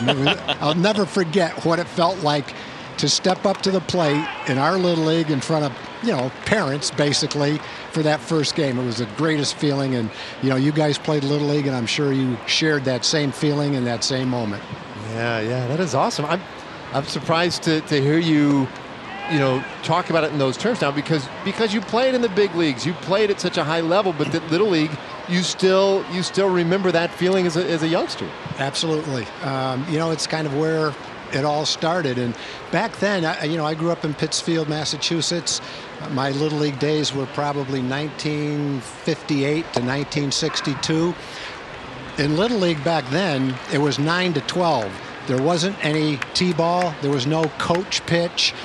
You tried out for the Little League when you were 9. And if you made the team, then you played against 10, 11, and 12-year-olds. That's just kind of the way it was. If you didn't make the Little League, then you played in some kind of a minor league organization that was not related to the Little League. So, yeah, it was important to make a team. And as a 9-year-old, sometimes you were a little bit overmatched. But I remember the names of a lot of my teammates back then who I've never seen since then. My coach was Mr. Lyons. We had red uniforms. Yeah, it was a great experience. It was I can't remember anything about it that I didn't love. Uniform day was a pretty fun day. Now, you mentioned the one you had. Did you have to give it back at the end of the year? Oh, yeah. Yeah, we had, and even I had to do that. But how exciting was it when they were handing out uniforms? That was one of the greatest days of Little League. It was. It was great. You didn't know what number you were going to be. You had maybe, I don't remember what number I was. I probably had a favorite number, but if my number was 140, it wouldn't have made any difference. I still would have been proud to put that uniform on. Yes, he played for the Elks Club, or at least they were the sponsor. That's what I remember, too, was Sonny's Bites. He always sponsored a team. I played for Dos Bandidos, a Mexican restaurant in town. Those were the teams, man. Chico's Bail Bonds? Yeah, well, Chico's Bail Bonds. Yeah, that's how it went down back in those days. Now, Tom, we do happen to have access to some archival footage here. And there's a shot of you wearing blue jeans. Well, that was just what I was wearing that day. That's not what I was wearing to one of my games. I believe that was 1962, and I was 12 years old. The thing I liked best about the picture was the very cool Ford Ranchero, I think it was called, in the background. My dad worked at the local Ford dealership, and so every 2 months or so, he would get to bring home a different kind of car. Oh, my. And my sisters and I probably to this day would say that Ford Ranchero was the coolest one he ever brought home. Could you sit in the back? Oh, yeah. Instead of fighting to sit shotgun, you fought to sit in the back, sure. And probably no seatbelts or seats back there. No Just a little bit of a different time. No seatbelts in the front, no seatbelts in the back, metal dashboards in the front, no padding. Yeah, that was the old days, boy. And everything worked out fine. Nobody got hurt. Nope, not that I remember. Amazing. So you played shortstop and pitcher, I'm guessing? I pitched a lot. I think I played mostly in the outfield, though, pitcher and outfield. Wow. I think they watched me field ground balls and realized that as far away from the action as they could put me, the better off I would be. Man. What about coaching the boys? We were talking to Jeff Bannister about that earlier, and coaching your own kids and how tricky that can be. And obviously you come from a completely different perspective as a big leaguer. What I'm curious about, maybe some of the successes and failures, and maybe any advice that you would have for parents when it comes to coaching your own children in the sport. Yeah, I think you have to take your cue from your kids. Baseball is such a bad sport to sign a kid up for because you want him to play baseball. If you sign up for soccer and you don't really like it, at least in the course of a game, no matter where you are, even if you're standing still, the ball is going to come your way and you'll get to kick it. In baseball, if you don't know how to catch and you don't know how to throw and you don't know how to hit, then the game can be a little bit embarrassing. So make sure your kid loves to do it before you even sign him up. I got news for you. Even in baseball, when the ball comes your way, you can kick it. I made a career of it. Thank you, Tom. Always a treat. We go to the bottom of the 5th inning. It's 3-0 Rays.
Nothing. Rays with the lead, and the Rangers sending their 6, 7, and 8 hitters. Kiner Falefa, Chirinos, and Ryan Rua.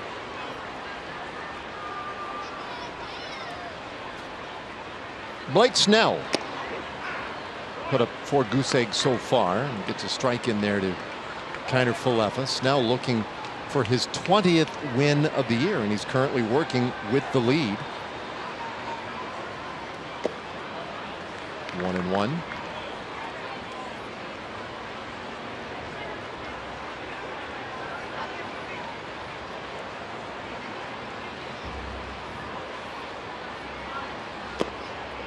On the dirt again. Kiner Falefa can be patient.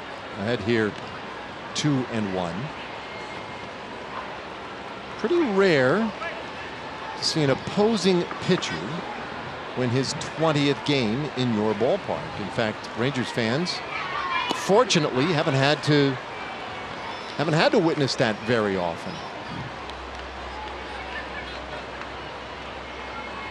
The last time it happened, Jared Weaver, 2012. And there was one other time in this ballpark's history when it happened, and it was Bartolo Colon in 2005. Really? What was he? What? Angels? Also with the Angels. Yeah. Both times, those guys went 7 innings. Full count on Kiner Falefa. The Rangers hoping that they can delay Snell getting his 20th win of the year tonight and they push that off on somebody else. And they're going to have to score some runs.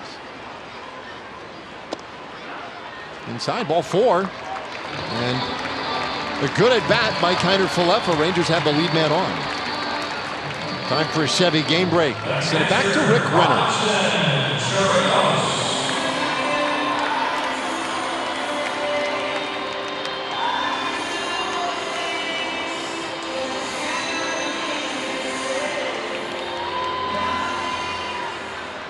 He's having a really nice year.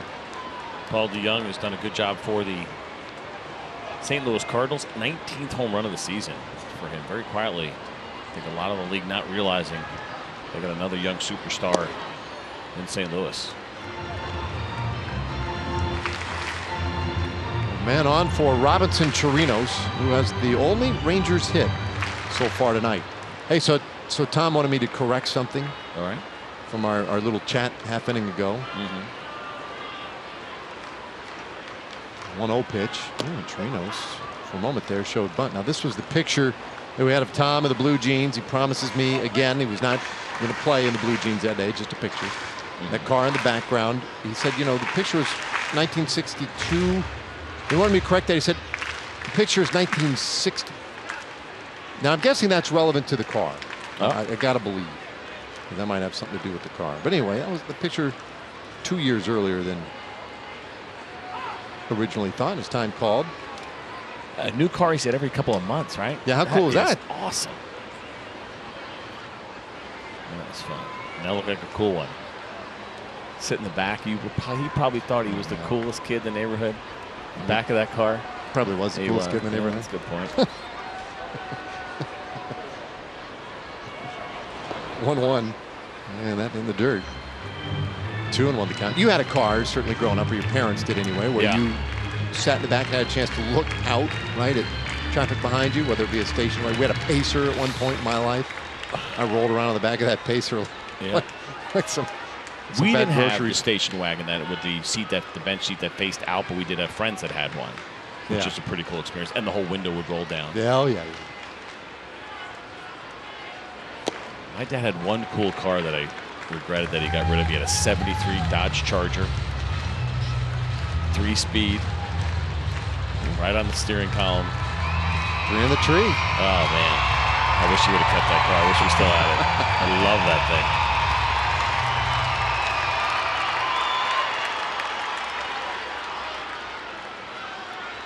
Well, a good hitters count here for Chirinos. Not a good bat against Snell the first time around. That'll be the 85th pitch of the evening for Snell. Oh, he got Chirinos way out in front. Full count. Robinson Chirinos probably sitting fastball there, right? 3-1. You know that you're going to get something likely 95 to 97 miles an hour. You get geared up for it in that fastball count, and Snell ends up pulling the string and throwing that changeup in there at 85 miles an hour. And Chirinos is way out front.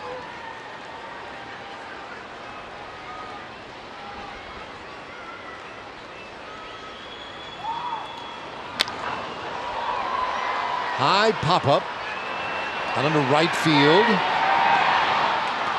C.J. Cron stays right with it.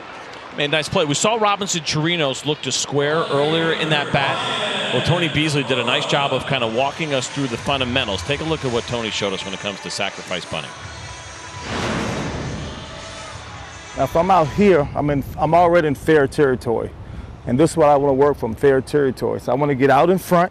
I kind of like get my weight centered here, but kind of on this way. I don't want to be back too much, because if I'm back, I have a tendency to do this or jab at balls that are away from me. I want to be in a balanced position where I'm out over the front, out over, my eyes are behind the barrel of the bat. This basically is creating my angle, presetting my angle.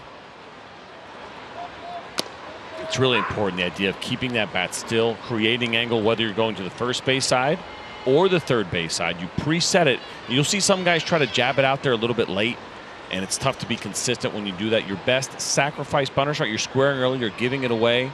You're not trying to surprise anybody, but really important to get that bat angle set way ahead of time. And then also to be up in the box, really important. That gives you much more opportunity to keep the ball fair. You see Robbie right here, and he ended up pulling that one back. Didn't want to offer it that one. It was a strike. And then this one here, you see him square. There it is again, where he pulled back.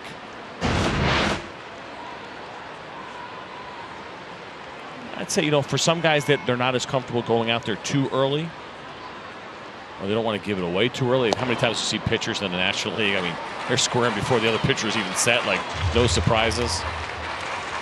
And it's something in the game we don't see as much of, right?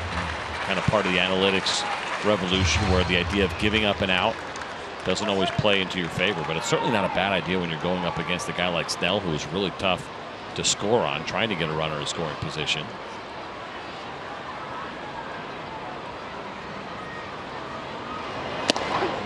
But it is a lost art. And I will tell you this too, for younger teams, younger players, it can be such a weapon if you can get it down right.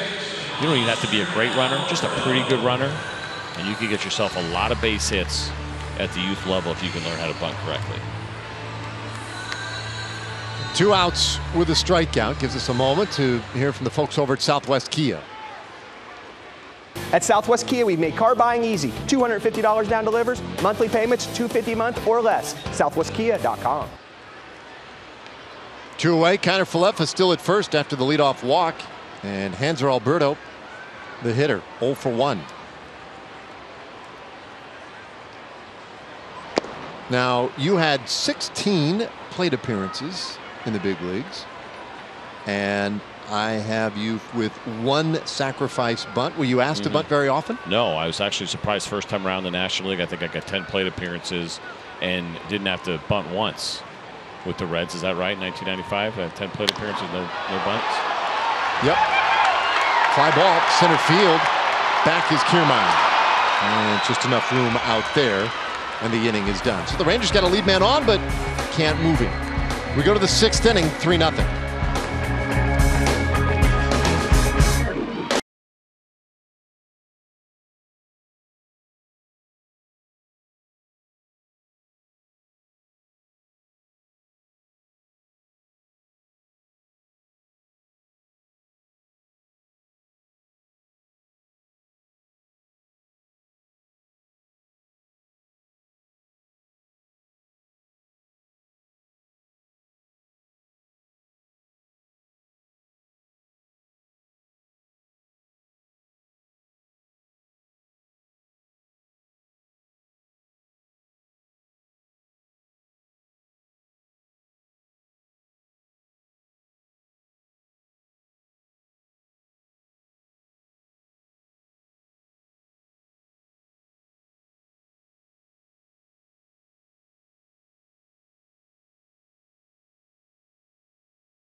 Visit your local GMC dealer today. By the Texas Department of Transportation, to remind you to click it or ticket, day and night. And by Buick. Visit your local Buick dealer. We've played 5 so far, 3-0 Rays on top. And our who's in, who's out pitching change, sponsored by In-N-Out Burger. Matt Moore is in for the Rangers.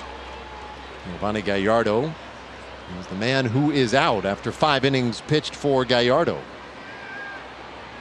Moore will get the bottom third of the order. Kiermaier, Adames, and Sucre do.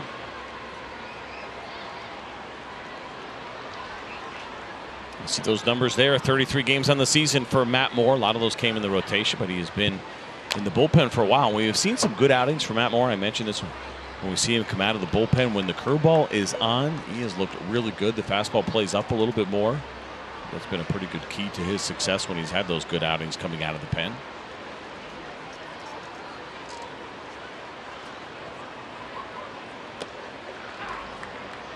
Catches a corner. So ahead of Kiermaier, 0-2. Kiermaier has singled and walked and scored a run. He was a part of that 3-run 4th inning. In fact, he walked with 2 outs to start their 3-run rally. Chops this one to first base. Easy play for Profar. 1 out.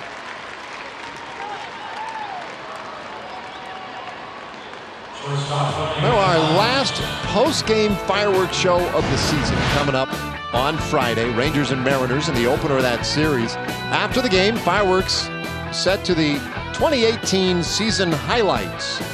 You get your tickets at TexasRangers.com or by calling 972-RANGERS.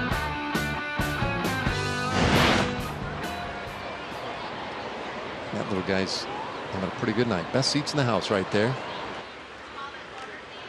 Check swing, and Adames fouls off a strike. Almost looked like Dad was trying to talk him into throwing that ball on the field. You don't think? I think he was double daring him, knowing he probably wasn't going to do it.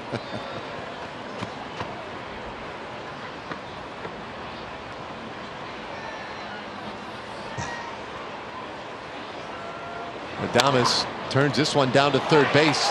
Nice sliding stop and a great throw by Kiner Falefa, 2 away. Boy, he continues to be just so solid down there at third. It really is amazing, right? Think about how much catching he has done, and that he can slide over to third base and be a well above average defender at third base, and that's what you're seeing here. You see him react in good hands, the athleticism, and pops up and makes a really nice strong throw. It's a nice back pick. You see the feet moving the entire time toward his target. That's really important as well. Slide and they come up and you keep coming through that throw. It's important for pitchers to do that too. A lot of times pitchers feel like they have all day and they'll just stand there and kind of throw. You always want to make sure your feet are moving as you're making those throws to bases.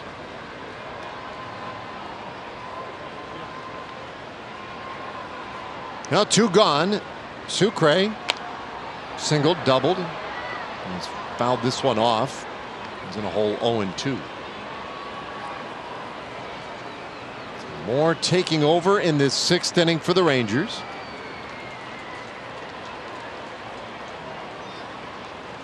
Based on what we have seen so far this year with Moore out of the bullpen, the idea is he would pitch multiple innings out of the pen. 1-2 the count. Well, the Rangers a lot deeper in the month of September, more arms available in the bullpen, so it's possible that Jeff Bannister would use him for just 1 inning. We'll see. If he gets Sucre here, he would have at least 2 left-handers due next inning.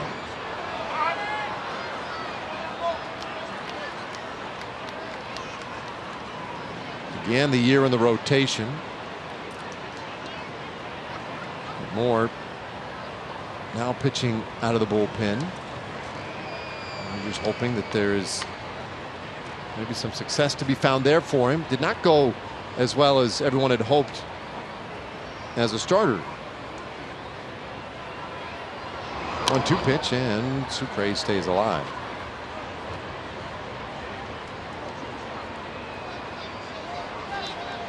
For Moore, this is the 21st appearance in relief.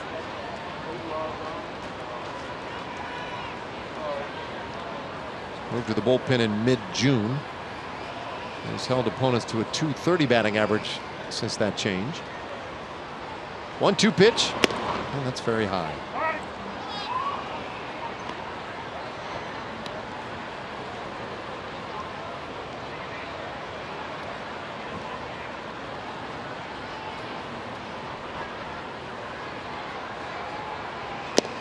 And there's a swing and a miss. He gets Sucre to strike out, and it's a 1-2-3 6th inning for Matt Moore. When we come back, top of the order due for the Rangers.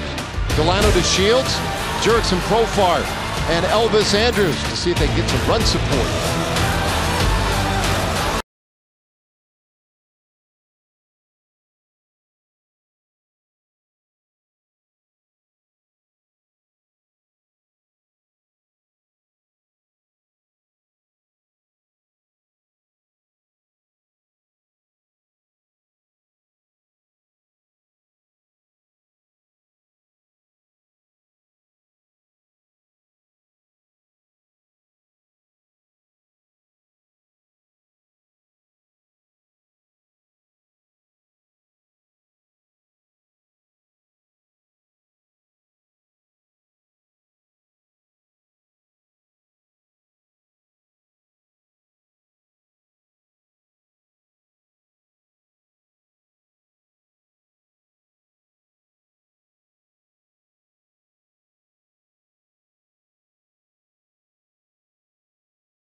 Blake Snell, and as good as he has been this evening for the Rays, 5 innings, 1 hit. You see the 5 strikeouts, and he was on. The fastball was electric. 85 to 98 at times. The breaking ball, there's a good one to Nomar Mazar that he looked at. There's a good fastball as well to Ryan Ruo. Really well located up and in. Good night for Blake Snell, but the good news is he's done.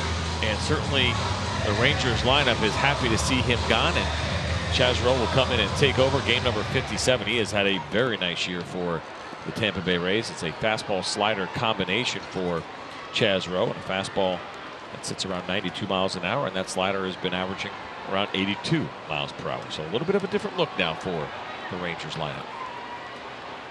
I'd say they have to be relatively pleased. You get Snell out after 5 innings. Now you trail 3-0. But that's not insurmountable. And I think getting Snell out of the game at this juncture has to be considered a bit of an accomplishment. We'll see how they fare against this pin. Big breaking ball in there, and the count 0-2 to the Shields. Twice he has hit a ground ball to second base. He's 0 for 2. So it was 92 pitches for Blake Snell. I mentioned he had gone as high as 114 this season, so it seemed like he still had another inning in him, and he's been pretty good third time through the order this year. I don't think that's been a problem. 234 batting average against. Oh, this one lined up the middle. So the Shields is on. It's the second hit tonight for the Rangers. That's a nice job by Delino in an 0-2 count. Our WinStar World Casino and Resort leaderboard. Little League World Series. Oh boy. Put on your seatbelts, everybody. United States with 35 championships. Taiwan with 17. Curacao got one with Jurickson Profar. Did not make our leaderboard. And of the United States teams, California has 7 of those 35 championships.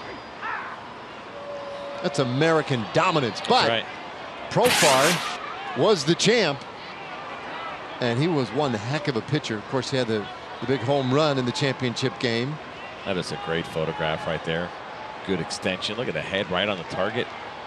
Glove tucked the way you'd like to see. It's pretty good for a 12-year-old. It looked like he knew what he was doing. 1-1 to Profar. So you were joking because I was joking earlier. And I always do this once a year when the Little League World Series comes. Listen, I'm all about American exceptionalism, and we are #1.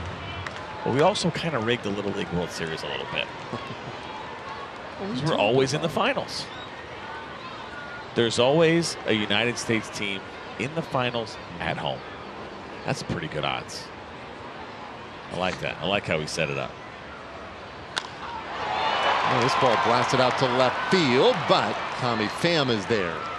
I mean, poor Jurickson Profar and company. They had to beat the entire world to play in the finals against the United States, and they did it.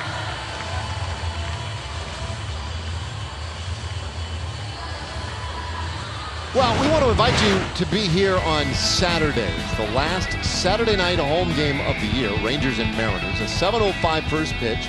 All fans are going to get a voucher for a free ticket to select games in 2019. You go to TexasRangers.com or call 972-RANGERS and come on out. Final Saturday home game of the year.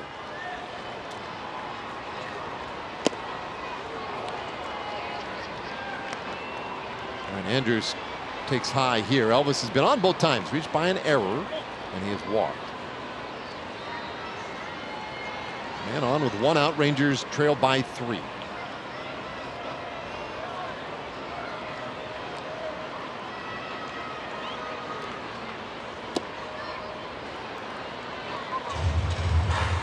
A little bit of a different feel. That slider, it's a good one from Chaz Rowe. Talked about the good year that he has had, but after that nasty stuff, and it's coming from the left side, so it's also a different look. But the depth on the curveball that Rangers hitters were dealing with tonight.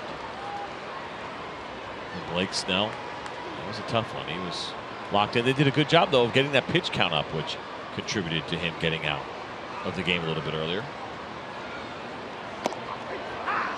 Good bender there, 2-1 to Elvis.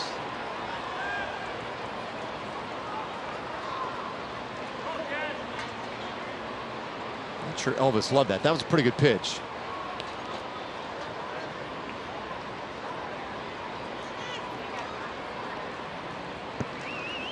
Elvis was 0 for 4 yesterday in the opener. Also reached on an error in last night's game. And he takes down the middle here. It's 2-2.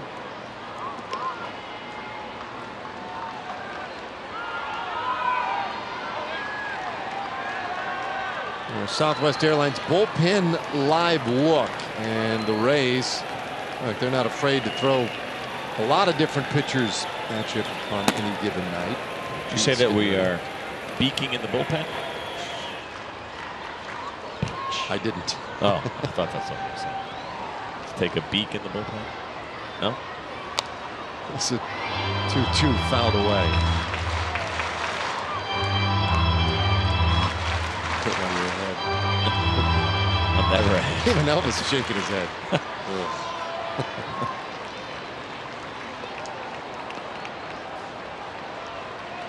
So against right-handers, Rowe really does like to use that slider to try to finish hitters off. Of the 41 right-handers that he has struck out, 36 have come on the slider.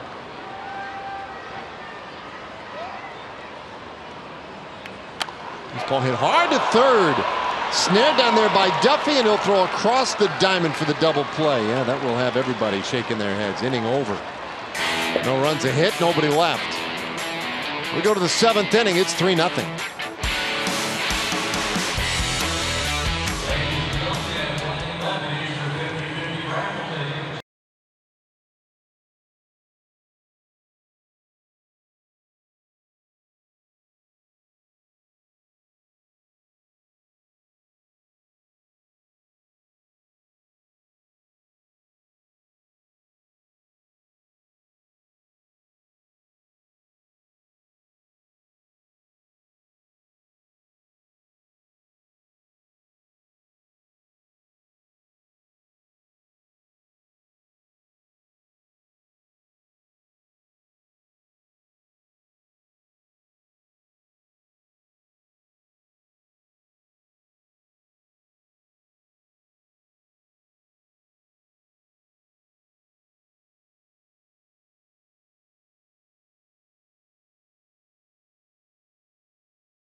Here at Globe Life Park in Arlington. It is Little League night, as we've been talking about throughout the evening, and I thought this would be the perfect opportunity to share a picture of my favorite Little Leaguer, my son Henry, who is 7 years old, and he just happens to be playing in the same league as one Sam Danzy, who is the grandson of Tom Grieve. So super cool that Tom's grandson and my son get to play in the same Little League together there in Fort Worth, University Little League. Wow. That is awesome. But got me really curious, too. What kind of Little League mom is Emily Jones? Why? What do you say? Why Well, I don't know. I don't know. Is she the yelling? Oh. Is she yes, the she's gotta nervous? be intense. Is she the nervous mom? Emily, you're pretty intense as a mom fan? Well, I try to not be intense. There's a We didn't ask you to try to be. We want to know who you are. Everybody exactly can try. What's going on there? Every once in a while, I might get a little fired up. But there is a sign that I feel like is very appropriate at our Little League that says, our umpires are amateurs. Please keep your professional comments to yourself. Oh, nice. So That's I a think good that one. hammers the point home pretty good. I try to be understanding, but it is hard as a parent to watch your kids struggle or deal well with success, No not doubt. to showboat too much. So it's a learning process, but it's a lot of fun. We enjoy it. Did you play? I did not. I didn't do a whole lot as a kid, guys. I don't really know how to explain it. Well, I mean, we didn't do a whole lot as a kid. Well, I mean, I grew up in a small town, and I don't know. My daddy raised my sister and I think he was just trying to keep us alive at that point. And so I don't remember doing a whole lot. I was a cheerleader like once I got into junior high and stuff like that. I attempted basketball. Yeah, that's about the extent of my athletic prowess. Okay, all right. A little golf, maybe. I'm sure a little golf in there. I have clubs. We've heard stories. Yeah. Well, I think the Little League mom, the mom of the athlete, plays a huge role, right? During the game, you love the support that you get from your parents, and it really is important to remember that. And they don't need to be coached from the stands as much as we want to. It's so hard not to. It really is such a challenge, and I still fight it. But the idea of being supportive, and they love seeing mom after the game, and all they want to know is that mom and dad just liked watching them play and proud of how they played. Win, lose, or draw. It doesn't matter what they did. And that is really one of those feelings that kids remember, and it's important for parents, I think, to remember that. And I read an article by Mike Matheny, who's been pretty involved and has offered some really good advice, and worth your time to search it a little bit, but he wrote some letters and some advice to parents about how to handle umpires, as Emily just mentioned, is really important. But then also your kids. And I was really convicted when I read it, because he talked about, and there's been some studies on amateur athletes and some of their worst experiences when they look back, now that they're older. And across the board, so many of them said the car ride home was the worst part. And I was like, ooh, I do that sometimes, where it's you're drilling your kid on the ride home. Maybe you're asking them questions. You're talking about the game, maybe what went right, but also what went wrong. What would you have done better? And kids forget stuff so quickly. Like when the game is over, they're kind of done with it. They're talking about fun dip and thinking about hot dogs, and we want to talk about, hey, what happened on that ground ball?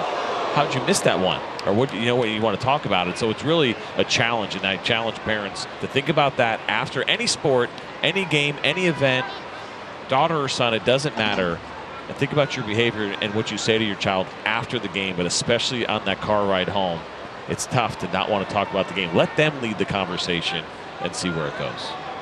Emily, does that ring true to you? Well, yeah, I mean, I try not to talk about it on the way home, but I had a really good piece of advice passed along to me. I did a charity event last week with Michael Young, and someone asked him that very question.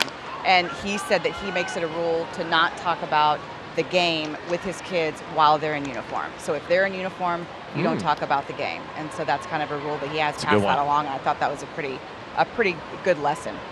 That's a really good one. It's hard. It is really hard if you feel like you want to share something, even if in your mind as a parent think it's going to be positive. Like I said, try to let them lead that conversation would be my advice. And that's a great piece of advice from Michael Young. I like that one a lot. Easier said than done, though, I think, for sure, for a lot of parents. This ball up the middle, and Duffy with a base hit. Wendell running hard at third, but they will stop him. And so the Rays have him on the corners here in the 7th inning. So I can picture it right now. A lot of parents in the parking lot after the game. Go ahead, take your uniform off. Go ahead and put your shorts, your t-shirt on here. We're gonna have a little chat before we get in the car. It's a good way to get around the Michael Young rule. You know, Michael, I was trying to do as you said. It is hard. It's hard. Hopefully at some point, if the children are still talking to us, they'll realize that it was all meant. It came from a good place. Yeah. Maybe they'll write us a letter. Sell. I don't know. That is going to be a tough sell. G-Man Choi, bouncer, second base, a spin and a throw to second one, but a little extra movement involved in that, so they get the out of Duffy, no double play, and Wendell does score to make it 4-0 Tampa Bay. This is going to be a pretty tough double play to turn because of that second high bounce on the ground ball. And we'll take a look at the pitch first here from Matt Moore. It looked like that four-seam fastball came back over the plate a little bit, but he still got the weak contact that he wanted. But watch the second bounce. It was the high bounce and then having to wait also with the runner. A little bit of hesitation allowed Choi to beat that out. So one out, a man at first, and here is Tommy Pham. Pham accommodated us a little earlier tonight in the third inning. when we were looking for a double play ground ball. Sure enough, he produced one, a 6-4-3 double play that ended that inning. Matt Moore would certainly be first in line for another one of those right here. 1-1.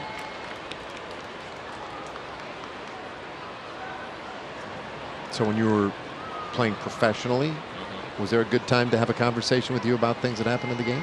Well, I didn't mind if it would happen immediately from coaches. I think that was fine. Although I have talked to some coaches. Don Mattingly actually told me a couple of weeks ago he waits, tries to wait if possible till the next day, unless it's something immediate that they want to get corrected. You know, obviously having a younger team and in that rebuilding mode, there's more teaching happening at the big league level, and he feels like he'd prefer to wait a little bit if possible. He can't always do it. There's times where something has to be addressed immediately.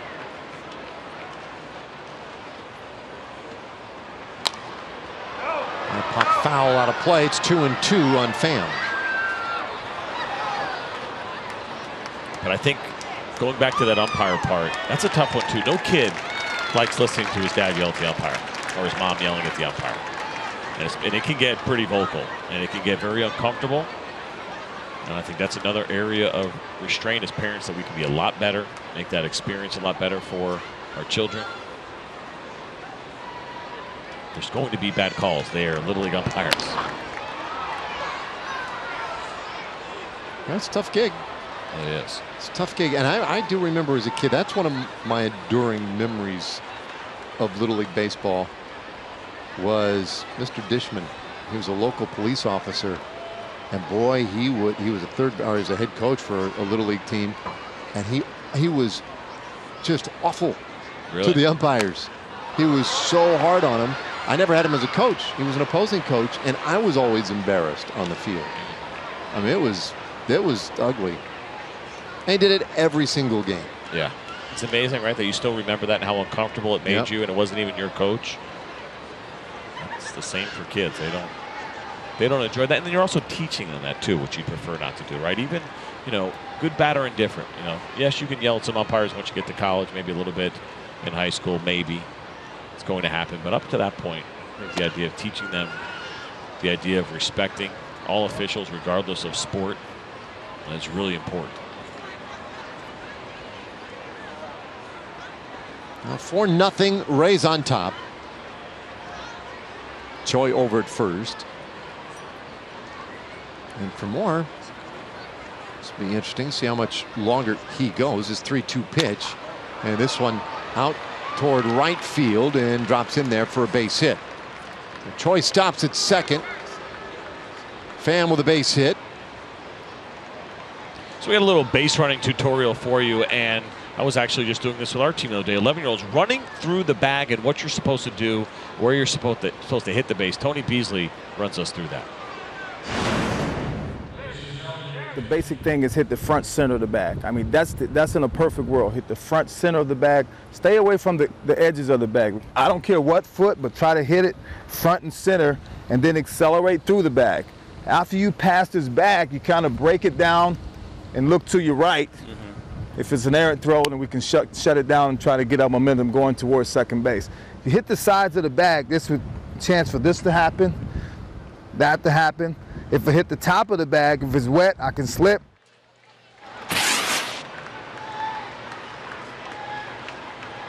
Yeah, so really, I think important and might seem simple, but that's one of those things that if you're not paying attention to it, the little things and doing it right really matters a lot. And we saw Choi with his ground ball earlier that he beat out, that double play that couldn't get turned. Watch this left foot and where it hits. Perfect right there. That's what Tony Beasley talked about, hitting the front of the bag.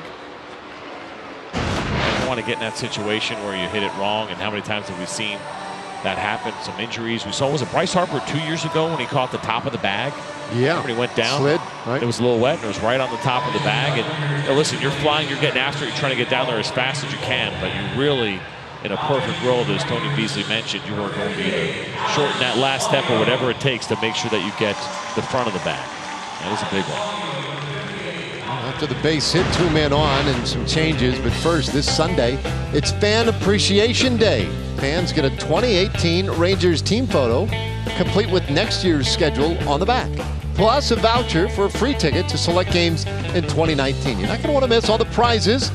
giving away a lot of stuff every inning during the game, including autographed baseballs and jerseys. Just go to TexasRangers.com or call 972-RANGERS to get your tickets. So they announced a pinch hitter, Carlos Gomez, and correspondingly, Jeff Bannister pulls Alex Claudio out of the bullpen.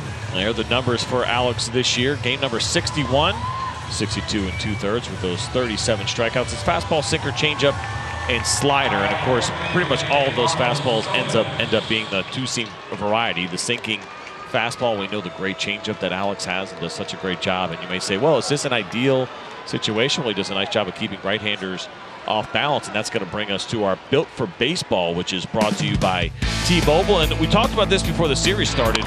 Joey Wendell, a Rookie of the Year candidate, would have a better chance of winning in any other year, but there are some good ones this year, and he has been very good so far tonight with a couple of doubles. There's the second double, third hit of the night. That one just happened here in the 7th inning, and so a 3-for-4 night for Joey Wendell is doing a very nice job this season for the Tampa Bay Rays. I would really want to see a changeup, and I want to see Carlos Gomez give us one of those patented huge swings and misses. Hey, look at that. Right on cue. Well, you could almost predict that was coming, right? I mean, we know Carlos well. We know how big he swings. He's coming off the bench, so a good chance he's going to be hacking early. And all Alex did was just throw him a 73-mile-an-hour changeup. If he can do that a couple of times in a row, I'm not sure Carlos can get to it. One strike offering. One a little bit down, 1-1. Let's take a look again. First one was fun. There's a good look at the grit. And you see Alex turn that changeup over and watch this thing just die and fade away. That big swing from Carlos Gomez and a little bit of a smile. And Alex came back again with the changeup. This one below the zone. Couldn't quite get Carlos to offer at that one.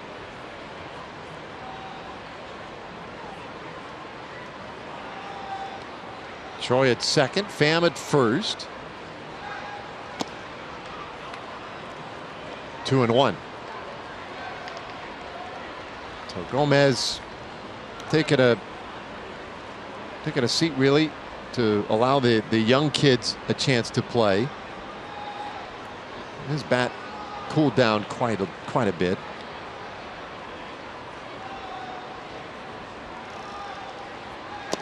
Swings and misses again, way out in front of that one.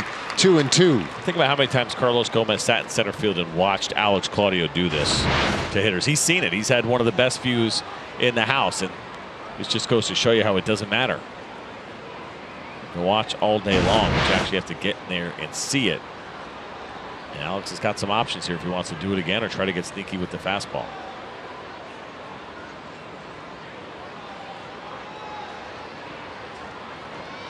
They'll look at Troy, who you figure not a real threat to be going anywhere.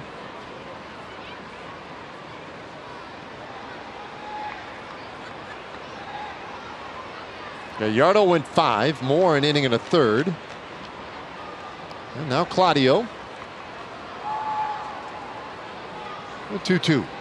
Swing and a miss, strike 3. And he gets Gomez to strike out 2 away. Well, after the first one, that was probably a strike, or maybe just off. You see all the numbers there on Fox Tracks. Alex just kept going away and down and away, and Carlos Gomez kept expanding that strike zone along with Alex Claudio. That's good execution. That's knowing your hitter, putting those pitches where you need to get him to swing and miss at them. Nice job by Alex.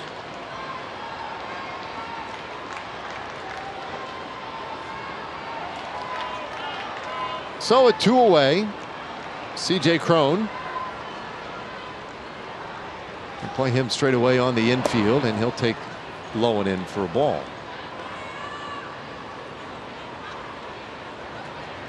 What is this nonsense? Almost looks like a real baseball game.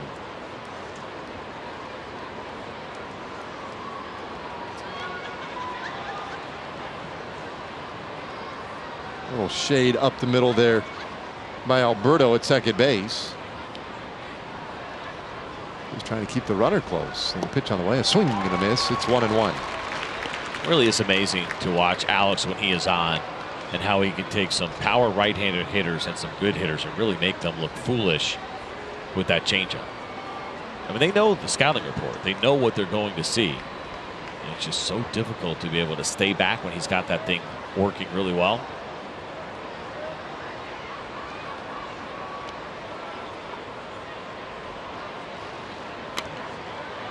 Into the bat. Look at Claudio. When he was a little leaguer, hit 800. So we have a new leader in the clubhouse. Wow, that's what I'm talking about. Left-handed relievers. Look out. Man. Biggest bat, little league bat anyway, in that Rangers clubhouse so far tonight. We've seen 690, 700. Nice round numbers too. That worked out well. They're pretty consistent in that regard. 800. You think anybody bragged higher than that? Than 800? It's hard to leapfrog. I mean, that takes some courage. I wanted you to see this. Check out the one that CJ Cron hit that he made contact with. Look where he made contact with this thing. I mean, even a little bit of the bat came off. He didn't. He might have hit the top of the bat. I think he did. I think he hit that where that cup is kind of cut out. Good spin rate on that foul ball. You can't hit any less of a baseball than that right there, I don't think, without swinging and missing. Does he even know a splinter came off? I don't even think he realizes it. He didn't get a new bat. No, he didn't. This one lofted out to center, and DeShields is right there for it, so the inning is done. But the Rays add a run to their lead. 7th inning stretch time here at Globe Life Park. That's 4-0 Rays.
Inning. We're looking forward to our first ever Whataburger night at Globe Life Park. That's going to be on Saturday night. Purchase theme night tickets through this special offer and receive a limited edition Whataburger themed Texas Rangers trucker hat. Go to texasrangers.com/theme nights to purchase your ticket, and yeah, you could get one of these. I was really impressed earlier tonight, CJ, when you saw this hat and you said, I didn't know. That looked like a Whataburger hat. I didn't know what was going on. I didn't see the Whataburger on the side. I was half paying attention when it was brought in, and all I saw was the stripes underneath, which are pretty awesome. I was like, oh, yeah, that could be a Whataburger hat, which it is. It is a Whataburger hat. Yeah. Pretty awesome. So nice for me. This is another. So this would be, for you, I would guess, certainly for me, what our Little League hats look like, right? Mesh hat. Sure. Not as sturdy up top, right? The really weak foam with the ironed-on letter. Do you have the ironed-on letter that would peel off all the time, right? And we went through a phase where this mesh hat was really uncool, right? Now it's back, which is kind of nice. Kind of like the stirrups we had to wear. Well, you think those are coming back? Oh, we've seen them around the big leagues a little bit. When guys wear them, maybe they're not coming back in a big way. When someone wears them, I think they're very appreciated by fans. I think they'd like to see that. The stirrups, the high socks. Absolutely. Lazara hits one on the ground to the left side of the infield, and a nice play made by Duffy. 1 out here in the 7th inning. Time for a Chevy game break. Let's check in with Rick Renner.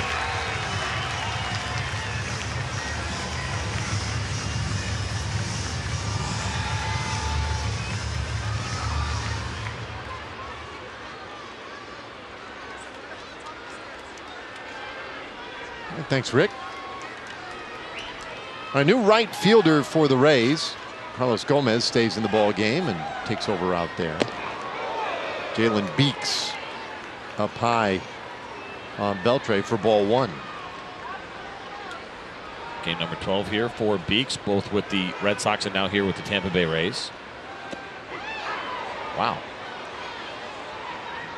You know, Adrian will joke around about some calls. That one was, we've seen that actually called a couple times tonight, so I guess we talk about consistency, but Gary Cedarstrom with the up and in getting called quite a bit. Beltre pops this one up, left side of the infield. 2 away. So one of the things that we want to get into a little bit is some of the hitting drills that the Rangers do. And we showed you Anthony Iapoce in our open. Well, here was a drill that he and I ran through called front toss. It's controlled, definitely controlled to where the guy's still working on his moves and work on timing, rhythm, anticipation. Through that, we're able to control maybe a little off speed. Yeah. Still got it, Coach.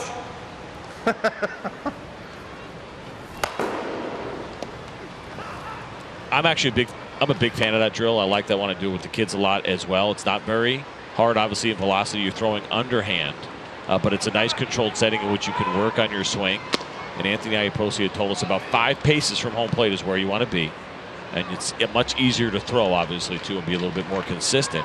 But the idea is that you can stay back, stay balanced, stay within control, and just really work on kind of getting that swing where you want it to be. Line drive right field, and that's a base hit for Kiner Falefa, on for the 2nd time tonight. Oh, good job here by Isaiah Kiner-Falefa. He gets a pitch away and he drives it away. It's not a bad pitch from a lefty on the corner, but this is a really nice approach from a righty as you see that foot get down in time for Kiner-Falefa. A nice short swing. One of the mistakes you can make, I think, with all hitters, certainly big leaguers don't do it. Why would you do it with young kids? It's just to get in there and start with regular, standard batting practice, right? Where you're just swinging right away without hitting off the tee, without doing any soft toss, whatever it may be. All that stuff is really important. Have we seen one of those this year? Upper deck, that far left. That's a pretty good swing. Made it all the way down in the main seating area by the time it was done. Might make his way all the way to the bottom? It did. Oh, that stinks, because you're up there, you're thinking I'm probably not going to get a foul ball. And then you get one, I don't know, what, every 20 games here, if that? Maybe. It bounces back down.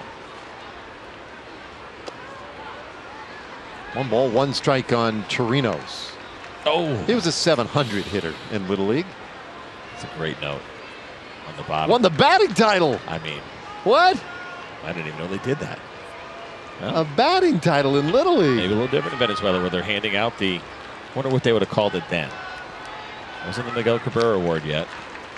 Who was the greatest Venezuelan hitter, you think, when he was a kid? Oh, At that that's point, a good question. About 20, go back, what, 20 years? Or more than that? Yeah, probably right at 15, 20. I'm going to find that out. I don't recall my Little League, anyway, keeping that kind of statistical information, but I know this much. I wouldn't have won it anyway. There's a swing and a miss, and Chirinos strikes out. So the inning is done. Rangers leave a man. We go to the 8th inning, and it is 4-0 Tampa Bay.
Low fares, no hidden fees. That's transparency. Ford. Visit your local Texas Ford dealer during the Ford SUV season. Ford is the best in Texas. And by Shiner Light Blonde. It's light done right.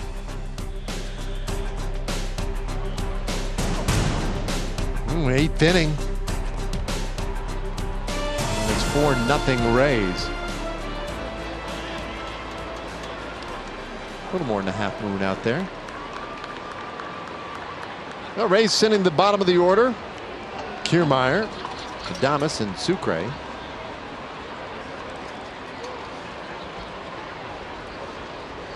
Alex Claudio patiently waiting for Kiermaier to stand in. Kiermaier 1 for 2 with a walk and a run scored.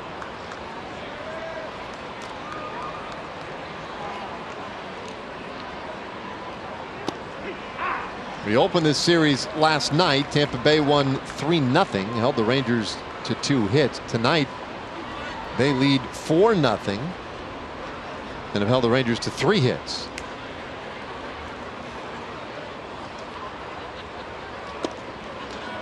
Kiermaier in a hole 0-2.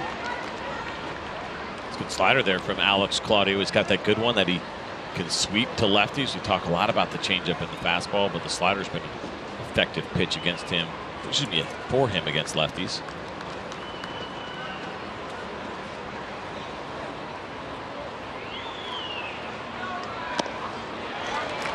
Well, that was a quick one right there. Carved up Kiermaier, 1 away in the 8th.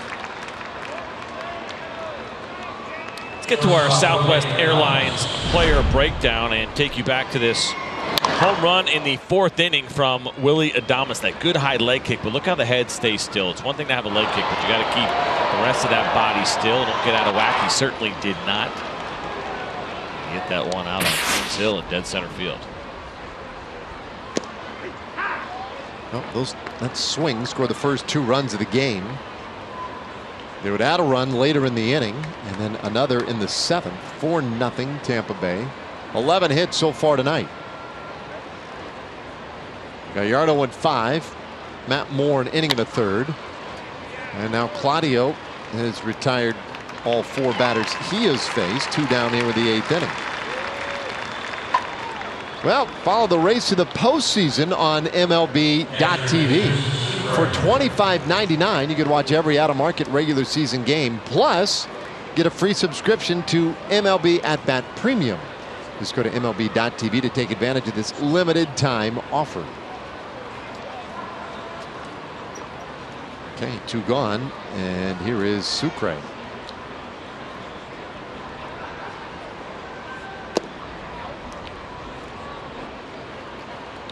CJ, anything in your little league years that you ended up drawing upon as a major leaguer? Piece of advice, just some sort of comforting word or anything that you got along the way? I don't know, as a little leaguer, I think as I got to college, some high school stuff, I was a pretty average little league player. It was okay. No batting titles? No batting titles. By the way, I think we concluded that it would have been the Louis Aparicio Award. Oh yeah, Louis Award. Aparicio probably would have been the name. Yeah. 1 and 2. I mean, you could see why. I'm right there in the middle. Uniforms didn't have to match back in the day. Yeah. You're wearing the road uni there. So look at this picture. So there I am, super goofy, right? You see the guy all the way to the left front row. I'm the next guy next to him, right? I'll show you right. That's you? Me right there. That's okay. My goodness. But the guy next to me, pretty sure he was 15. That was like a 10U league. Rich Madden. There was a kind of a running joke recently, actually, on Facebook when I posted this, and a lot of guys were like, "I think Rich was definitely like 2 years older than everybody else." We might have had a little bit of a birth certificate issue. What's going on there for the Orioles? One of my favorite coaches, by the way, right there, the guy on the left. Fantastic. That is something I remember from Little League as far as just how kind and easy he was to play for and made you feel comfortable. Sucre with his 3rd hit of the ball game. So you just saw Alberto make a really nice play over at second base. Mark McLemore showed us a very good drill for infielders. I see Rugen Odor do this quite a bit. We're going to let Mac take you through it. You'll have the fungo hitter coach right there hitting your baseballs and hitting them, you know, fairly hard, 1 hoppers, 2 hoppers. And what that does is it activates your hands. It makes you, it forces you to use your hands. If you're catching the ball back here, you're probably going to catch one in the chest and maybe in the lips. It doesn't matter if it's forehand or backhand, you're still catching it out front and not back here. That's where you run into problems. You'll get a bad hop, you can't see it all the way in because you really don't see the ball probably the last 5 to 10 feet when it's coming to you at a nice rapid pace. I like that drill a lot. We see Rugi out here doing it all the time early with Tony Beasley and doing it with Boo, Steve Buechele. I did it with my guy the other day. Now what they do sometimes, take a look at that ground ball that Alberto made a nice play on. A routine ground ball, does a good job, catches it out front, right? That's the big part of that drill, but also working on your hands the way that Mac talked about. And when you're on your knees like that, you're forced to use your hands, as he said. But sometimes little guys, when you do that, they want to sit back on their legs, right? They think you got to make sure you're up all the way. Otherwise, if you're sitting back, it kind of defeats the purpose of what you're trying to do. So make sure that they're all the way up on their knees. And I go straight, go to the left, go to the right. You know, hit it either with the fungo. If you're not comfortable doing that, you can throw it firm. Make sure you're a good 10 or 15 feet back, if not further, and put a little something on it. Those short hops, let them work a little bit. That's an easy one that you can do anywhere. You don't have to be on a baseball field, right? You can do it in the backyard, at a park. It doesn't matter. But Rugi does that all the time. He's pretty consistent with the work that he does. And there's some other things that he does. And we've talked a lot about the improvements that he has made defensively. So a little back and forth with Jesus Sucre over there at first base. 3 balls and a strike on Joey Wendell. He has 3 hits tonight.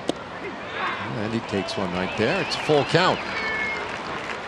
And I like, too, if you got a guy that maybe is a little scared or nervous, like having some issues with the ground balls, Tom was joking about, right, his issues as a little leaguer on the infield. The Incrediballs, you ever use those? They're a little firm, but they're also soft, so it won't hurt as much. That's a good way if you want to kind of start a guy out who maybe is a little hesitant on ground balls, worried about getting hit. Those ones won't hurt. Bouncer by third, and that one into left field. Another base hit for Wendell, his 4th of the night. Oh, what an evening he is having. 2 men on here in the 8th inning. We'll take a break right here and hear from our friends over at Kia.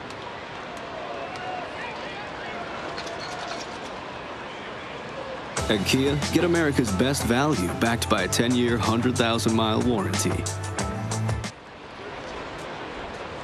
So a couple of 2-out singles against Claudio. And he'll be lifted from this one. 4-0 Rays. New pitcher coming on.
Taking a look at our Ford probable tomorrow. Yohander Mendez, 2-0 in his last 3 starts, a 120 earned run average. He'll have the ball in tomorrow afternoon's game for the Rangers. And we don't know yet for the Tampa Bay Rays. Tim Tash earlier today said, we'll wait and see. Got to see how this one goes tonight. What he has to use in his bullpen. So they will go with an opener of sorts tomorrow. And that will be the final game of this 3-game series. So coverage starts tomorrow at 12:30. A little lunchtime baseball for you. First pitch just a little bit after 1 o'clock. That is definitely a big part of this, right? As far as the opener and other teams knowing who you're going to use and really who you're planning to use second. I think that's something that is unnecessary. I don't think you have to tell you, but I don't know. I think I would leave it to the other team to figure it out. I think baseball has always been very courteous. Teams have to each other with probables. I don't know, man. I think because even tomorrow, as an example, since their opener is up in the air for the Rays, and the Rangers have done this and will try it a couple of times more before the season is over, I'm sure. I don't know, man. I think it's unnecessary to. I think everyone needs to get on the same page, but we just don't know, man. It's always up in the air. Once we know who's starting, we promise to let you know as soon as we know. Well, Flair over shortstop. That one drops in left field, a base hit. They'll go station to station. Well, they are now loaded in this 8th inning. We talked to Banny about that the other day, and he said baseball's always been courteous about that. We do our best to keep everybody informed, and I would imagine the teams would continue to do so. I wouldn't doubt that after the game, he might just hear from Kevin Cash. Cash telling him who he does plan to use tomorrow. So Eddie Butler will be done after that little base hit to left field. C.D. Pelham coming in for Jeff Bannister. It's going to give us an opportunity to dig in a couple of more of these demos. And another one that Tony Beasley walked us through was that lead off third base and the proper position that you want to be in when you do it. The thing we're going to do is we get a walking lead or we can get a shuffle lead. Walking lead is when we get right, left, right. Basically, we get our primary lead, and then we just go, when the pitcher starts down on the delivery, we just go right, left, right. Now I got my momentum towards home plate. I'm not squared up to home plate. You don't ever want your chest turned to the catcher because this invites a throw right here when he sees this. We want to be in this position where our chest is facing the infield, pitcher or second base area. All right, and once we see the ball through the hitting zone, we kind of get back inside, take this throwing lane away, and then just come back towards the base that way. There was a couple of really good things in there and some things I had never heard of before. It doesn't matter how much time you spend around the game, you really always have an opportunity to hear something new. And he talked about that right, left, right lead. But then how we talked about turning the chest, and I never thought about that, right? And you think about, that would be a natural reaction when you're at third, right? You're taking your lead and you're watching the pitch and you would turn. But for a catcher, especially an aggressive catcher, if he looks up and he sees your chest and you're squared up facing him, as Tony just said, that's an invitation to throw down because you got to turn all the way around to be able to get back, and it could be just that little quarter of a second that could make the difference. And then as you're going back, go ahead and take that throwing lane away in case they do try to back pick or pick you off, right? So you saw him kind of coming up the line a little bit, which means that throw for the catcher is one that you would be able to obstruct legally in the way that you're going back to the bag. So a couple of really good tips there as far as the lead. He didn't care if you hopped or you walked, however you got there. But after the fact, to make sure you don't completely turn and square up to the catcher, especially if you got a catcher with a good arm who's aggressive. C.D. Pelham comes on here for the Rangers, making his 6th appearance of the year. Bases loaded, 2 out in the 8th inning. And this does seem like a good time to say thank you to Tony Beasley and Anthony Iapoce and the guys for giving us the time and it was great. doing Mark so many of McLemore these. To come out to do that. And listen, you get those conversations. I could always spend hours with those guys, and it's nice when they give us a little bit of their time. The coaching staff, and really, we are very lucky here with the Texas Rangers. The access that we have to all the coaches and how great they are, answering questions or doing demos like that, which I think are really useful for obviously not just us on our broadcast, but for parents and for players and coaches watching the broadcast. Anytime, listen, you have an opportunity, if you imagine a Little League coach, talk to Tony Beasley about how my guy should be running through the bag or how they should be taking their leads off third. This one nearly a mess, but all the Rays base runners held their bases. Sucre not the fleetest of foot down there at third base. They didn't want to test him. He didn't look too interested in even really trying to think about going down. So I don't know if he took that proper lead. At the same time, he's probably thinking to himself, it's, If he throws to the backstop and it's got to kick left toward the dugout, then I might consider And he trips trying to chasing score. after it. Sucre, Wendell, and Duffy third to first. 4-0 Rays. And again, all this traffic has started with 2 out. Troy off the end of the bat. I think that'll be the second piece of the puzzle for C.D. Pelham. He's got the good fastball. Getting the command under control and staying in the zone, I think, is kind of step number 1 that you want to see a little bit more of from him, even at the minor league level. He's getting some nice big league experience here. And then the breaking ball and the consistency of that breaking ball. And I think if you can get that command down, and the breaking ball, the one he just threw right there, was pretty good, you're going to have yourself a pretty good left-hander here that could do some damage in the big leagues. He's got the arm, he's got the stuff. I think he's got the makeup. Just a little bit more consistency, and not surprising. He's young, and it's a power arm, but this could be a future impact reliever for the Rangers.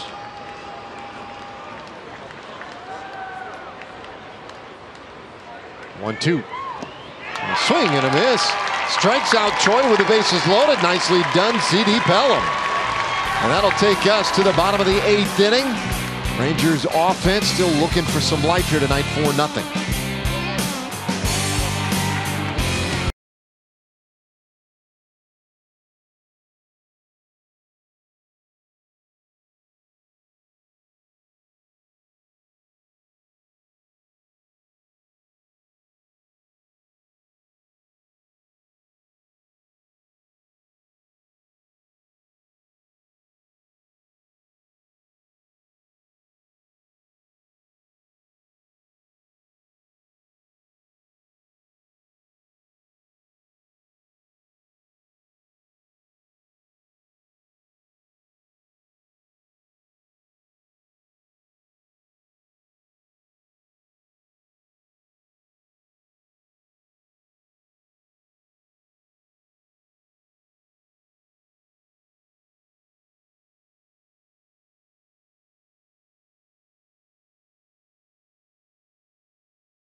Defense tonight by the Texas Rangers. A couple of double plays. You get a look at this one. That is a 6 unassisted by Elvis Andrews, and then another play here by Elvis. Nice toss to Hanser Alberto. Nice play.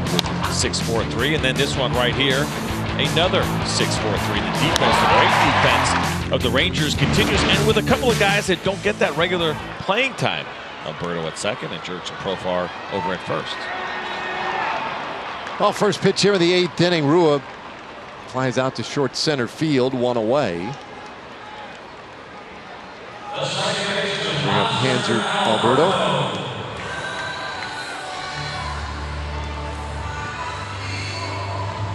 Rangers have managed just the 3 hits so far tonight.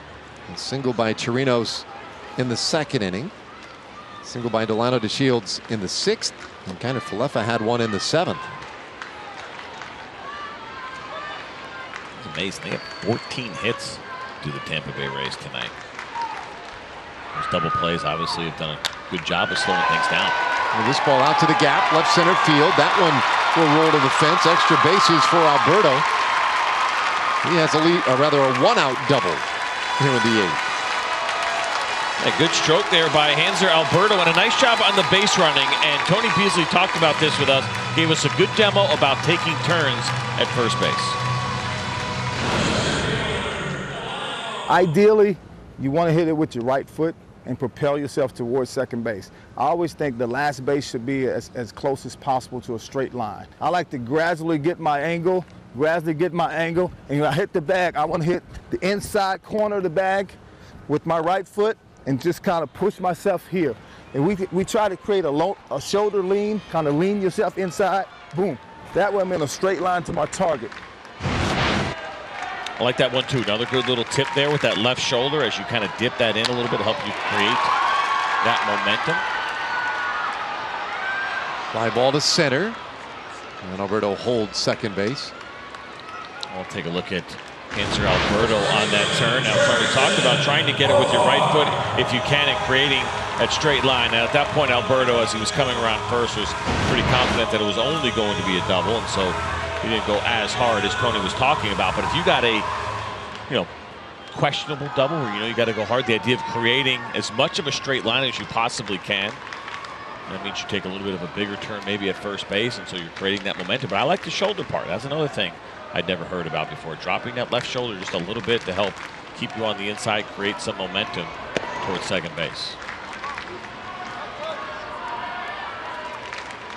So 2 gone for Profar. Rangers trail 4-0. Bottom of the 8th.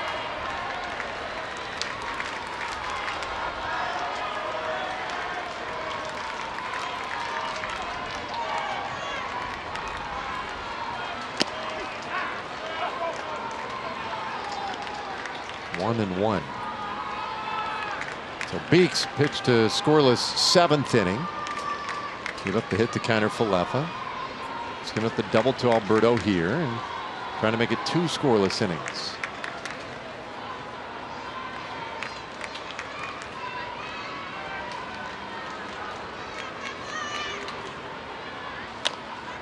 Chopper right by the mound. Charging Adames. And his quick throw. In time. They get Profar. The inning is done. So the Rangers leave another man. This one in scoring position, and it's off to the 9th inning tonight, 4-0.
Park in Arlington. We continue our Little League theme this evening with a trip back down memory lane, asking the guys about their first time, that first home run over the fence.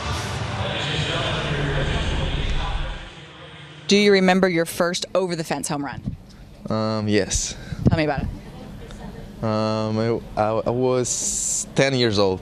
10 years old. That was my first one. Yeah. Did you get like super excited? A little bit. Yeah. I've always had power, so but I was like 7. We have a little, like our field is super little to right field. Yeah. So I remember I hit one over the tree, so I was like, this is the best feeling ever.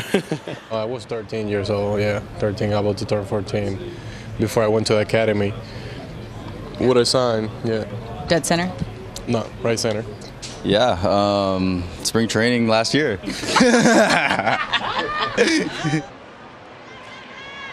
And totally not a joke, you guys. That's Dead amazing. serious. Isaiah Kiner-Falefa said his first over-the-fence home run came last year in spring training. That is so awesome. I love it. And then he hit 5 during the season. But that's amazing to me. As the first pitch of the 9th inning, Tommy Pham singles sharply to right field. 15th hit of the night. I liked his reaction too, right? The reaction he had, laughing about it, having fun with it. What, he had 3 home runs at Minute Maid? Is that right? This year? Yeah. Oh, I don't. He his first one there.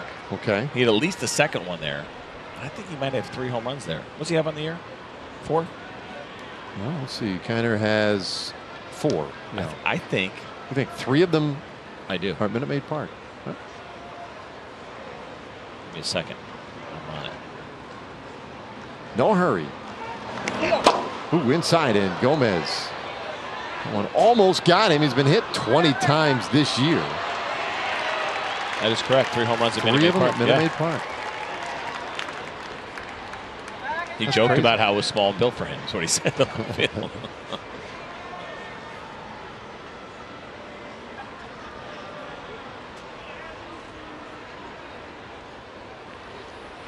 So Pham with that base hit. A 1 strike pitch on the way to Gomez, and he'll foul that away. 0-2. Connor Sadzik on in this 9th inning. Nice start to Connor's career so far at the big league level. And you see the 7 games, no runs, no earned runs, 5 1/3. 4 strikeouts to 5 walks, but the opponent's batting average very nice so far. Fastball, curveball, slider. We have seen the stuff. It is very good. Good fastball, but not just that it's good velocity, but it's got some good life on it, which you want to see. That pitch has been averaging 97 miles an hour so far here in the big leagues. Oh, man. Oh, no.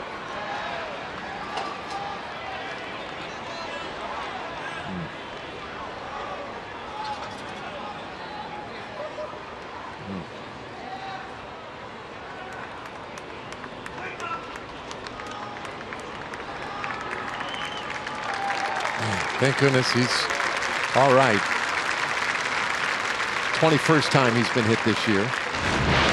Not have a lot of time to get out of the way. You see the fastball there. We've talked about the good velocity, and listen, that's a scary moment. Anytime you see a fastball up and in, there's something to learn there. Watch Carlos as he turns in.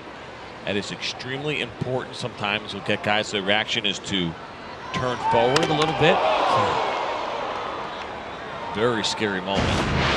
Glad to see that Carlos is okay and smiling.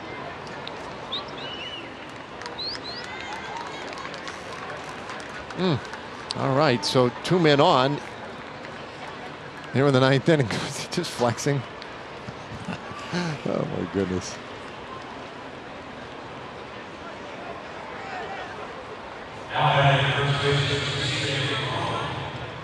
But it is a really, as much as we've been talking about tonight, addressing youth baseball, that is one that I think kids do have a hard time with, is that their reaction on fastballs and pitches that are in are to kind of jump out of the way and sometimes turn toward the pitcher. And you can do a fun little drill with tennis balls. You sit there, you throw them inside and make them turn in. It's obviously not going to hurt as much with a tennis ball, but to try to get that tendency that, you know, you're looking to hit, and if the ball is in, to turn that front shoulder in. Have your back facing the pitcher. I see it all the time where they look up and they turn toward the pitcher with their face facing him, and it's something that can be very dangerous. Crone takes outside 2-0. The other thing is, and this is smaller, this is not so much a physical concern, but you see this sometimes when a ball comes way in on a guy and he turns away from it like that, and he remains holding the bat high back above his shoulder, and you'll see sometimes the ball hit the bat. Yep. And they teach guys to drop the bat as they turn away as well, so that you don't accidentally make contact with it when you're turning away, because then sometimes that'll turn into an easy out. Fly ball out to right field, and Mazzara takes care of it, tagging at second and heading to third. Pham, and he's in there easily. Go back to first, not in time either to get Gomez too far off the base, so 1 out.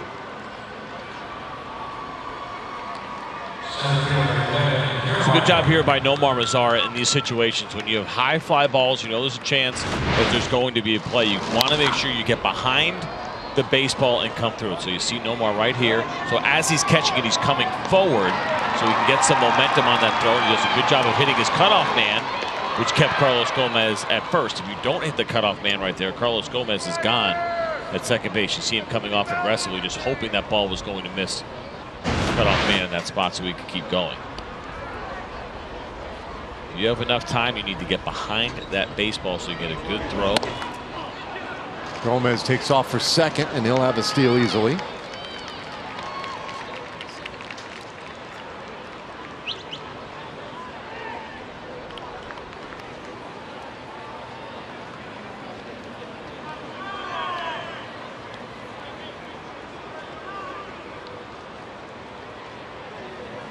Elvis and Carlos chatting out there near second base. 2-minute scoring position. Kiermaier swings and misses. It's 1-1.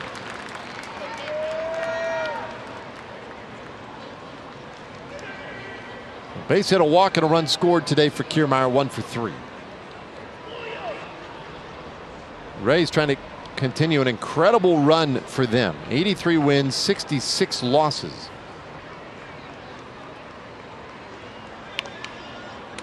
That one fouled away. The Rays have run 12 of their last 15 games.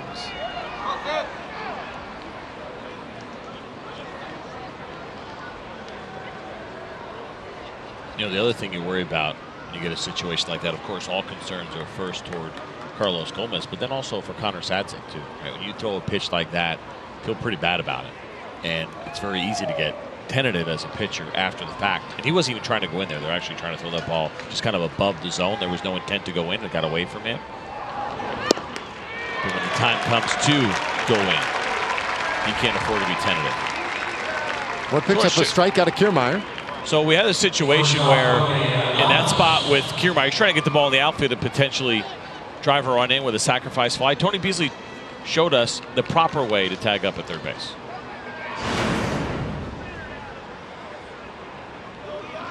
That's right. Okay, the ball's hit. It's in center field. I just want to get back to the bag, chest to the ball on this position right here, and I just want to get in a position where I can push off the bag and get some momentum going towards home plate. So as soon as he catches it, boom, get started to my target. Chest to the ball, wherever the ball is, make sure you're facing it. Same thing if the ball is in right field or in left field, but pushing off, getting a little bit of momentum as that ball is caught. Seems simple, but it's those little things that can make the difference on a close play. This ball off into the bat, out there to left field. Rua puts it away, and the inning is done. So the Rays leave a couple in scoring position. Now it is the last chance for this Rangers offense, trying to avoid a shutout tonight.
Two of the best on this Rangers ball club. Well, Tony Beasley showed us the proper way to do that.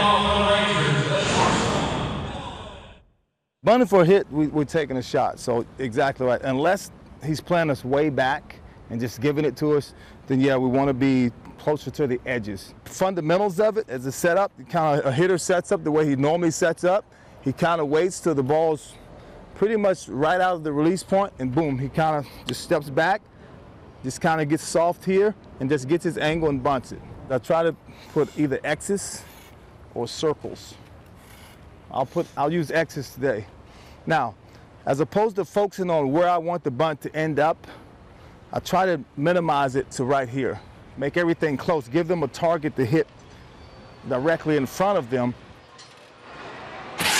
It's another thing I'd never seen before, which I like. The idea, narrow that focus and get it a little bit closer, almost like bowling, right? If you use those little, whatever those markers, those triangles that are only, what, 10 feet in front of you as opposed to looking at the pins. And I think that makes a lot of sense with the bunt. Put a couple of targets right out in front, the way that Tony Beasley showed you. Mark it in the dirt and just shoot for those spots only. And if you get the ball to hit that spot, you're going to be in pretty good position to get yourself a bunt hit. And the Rangers have been good, right? Delano DeShields, 10 of those this year. That's the most in Major League Baseball. Rougned Odor's 8 bunt hits is the second most in baseball this year. Now he is tied with Deke Gordon, Matt Carpenter, who also have 8.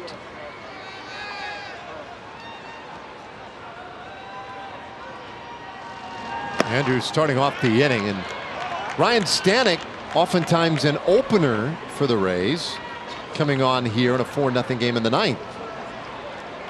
You see game number 54, so I thought maybe there was a chance he would be their opener tomorrow. No, he still could be if he has a quick inning, which would be pretty unbelievable. When's the last time we saw a guy finish a game and then pitch the next inning to start the game? Strikes out Elvis to begin the 9th inning. Right fielder,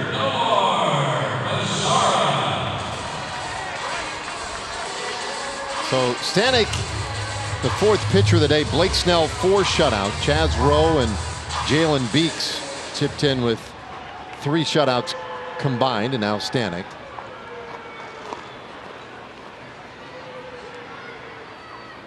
Mazzara 0 for 3. Strikeout and a couple of ground ball outs.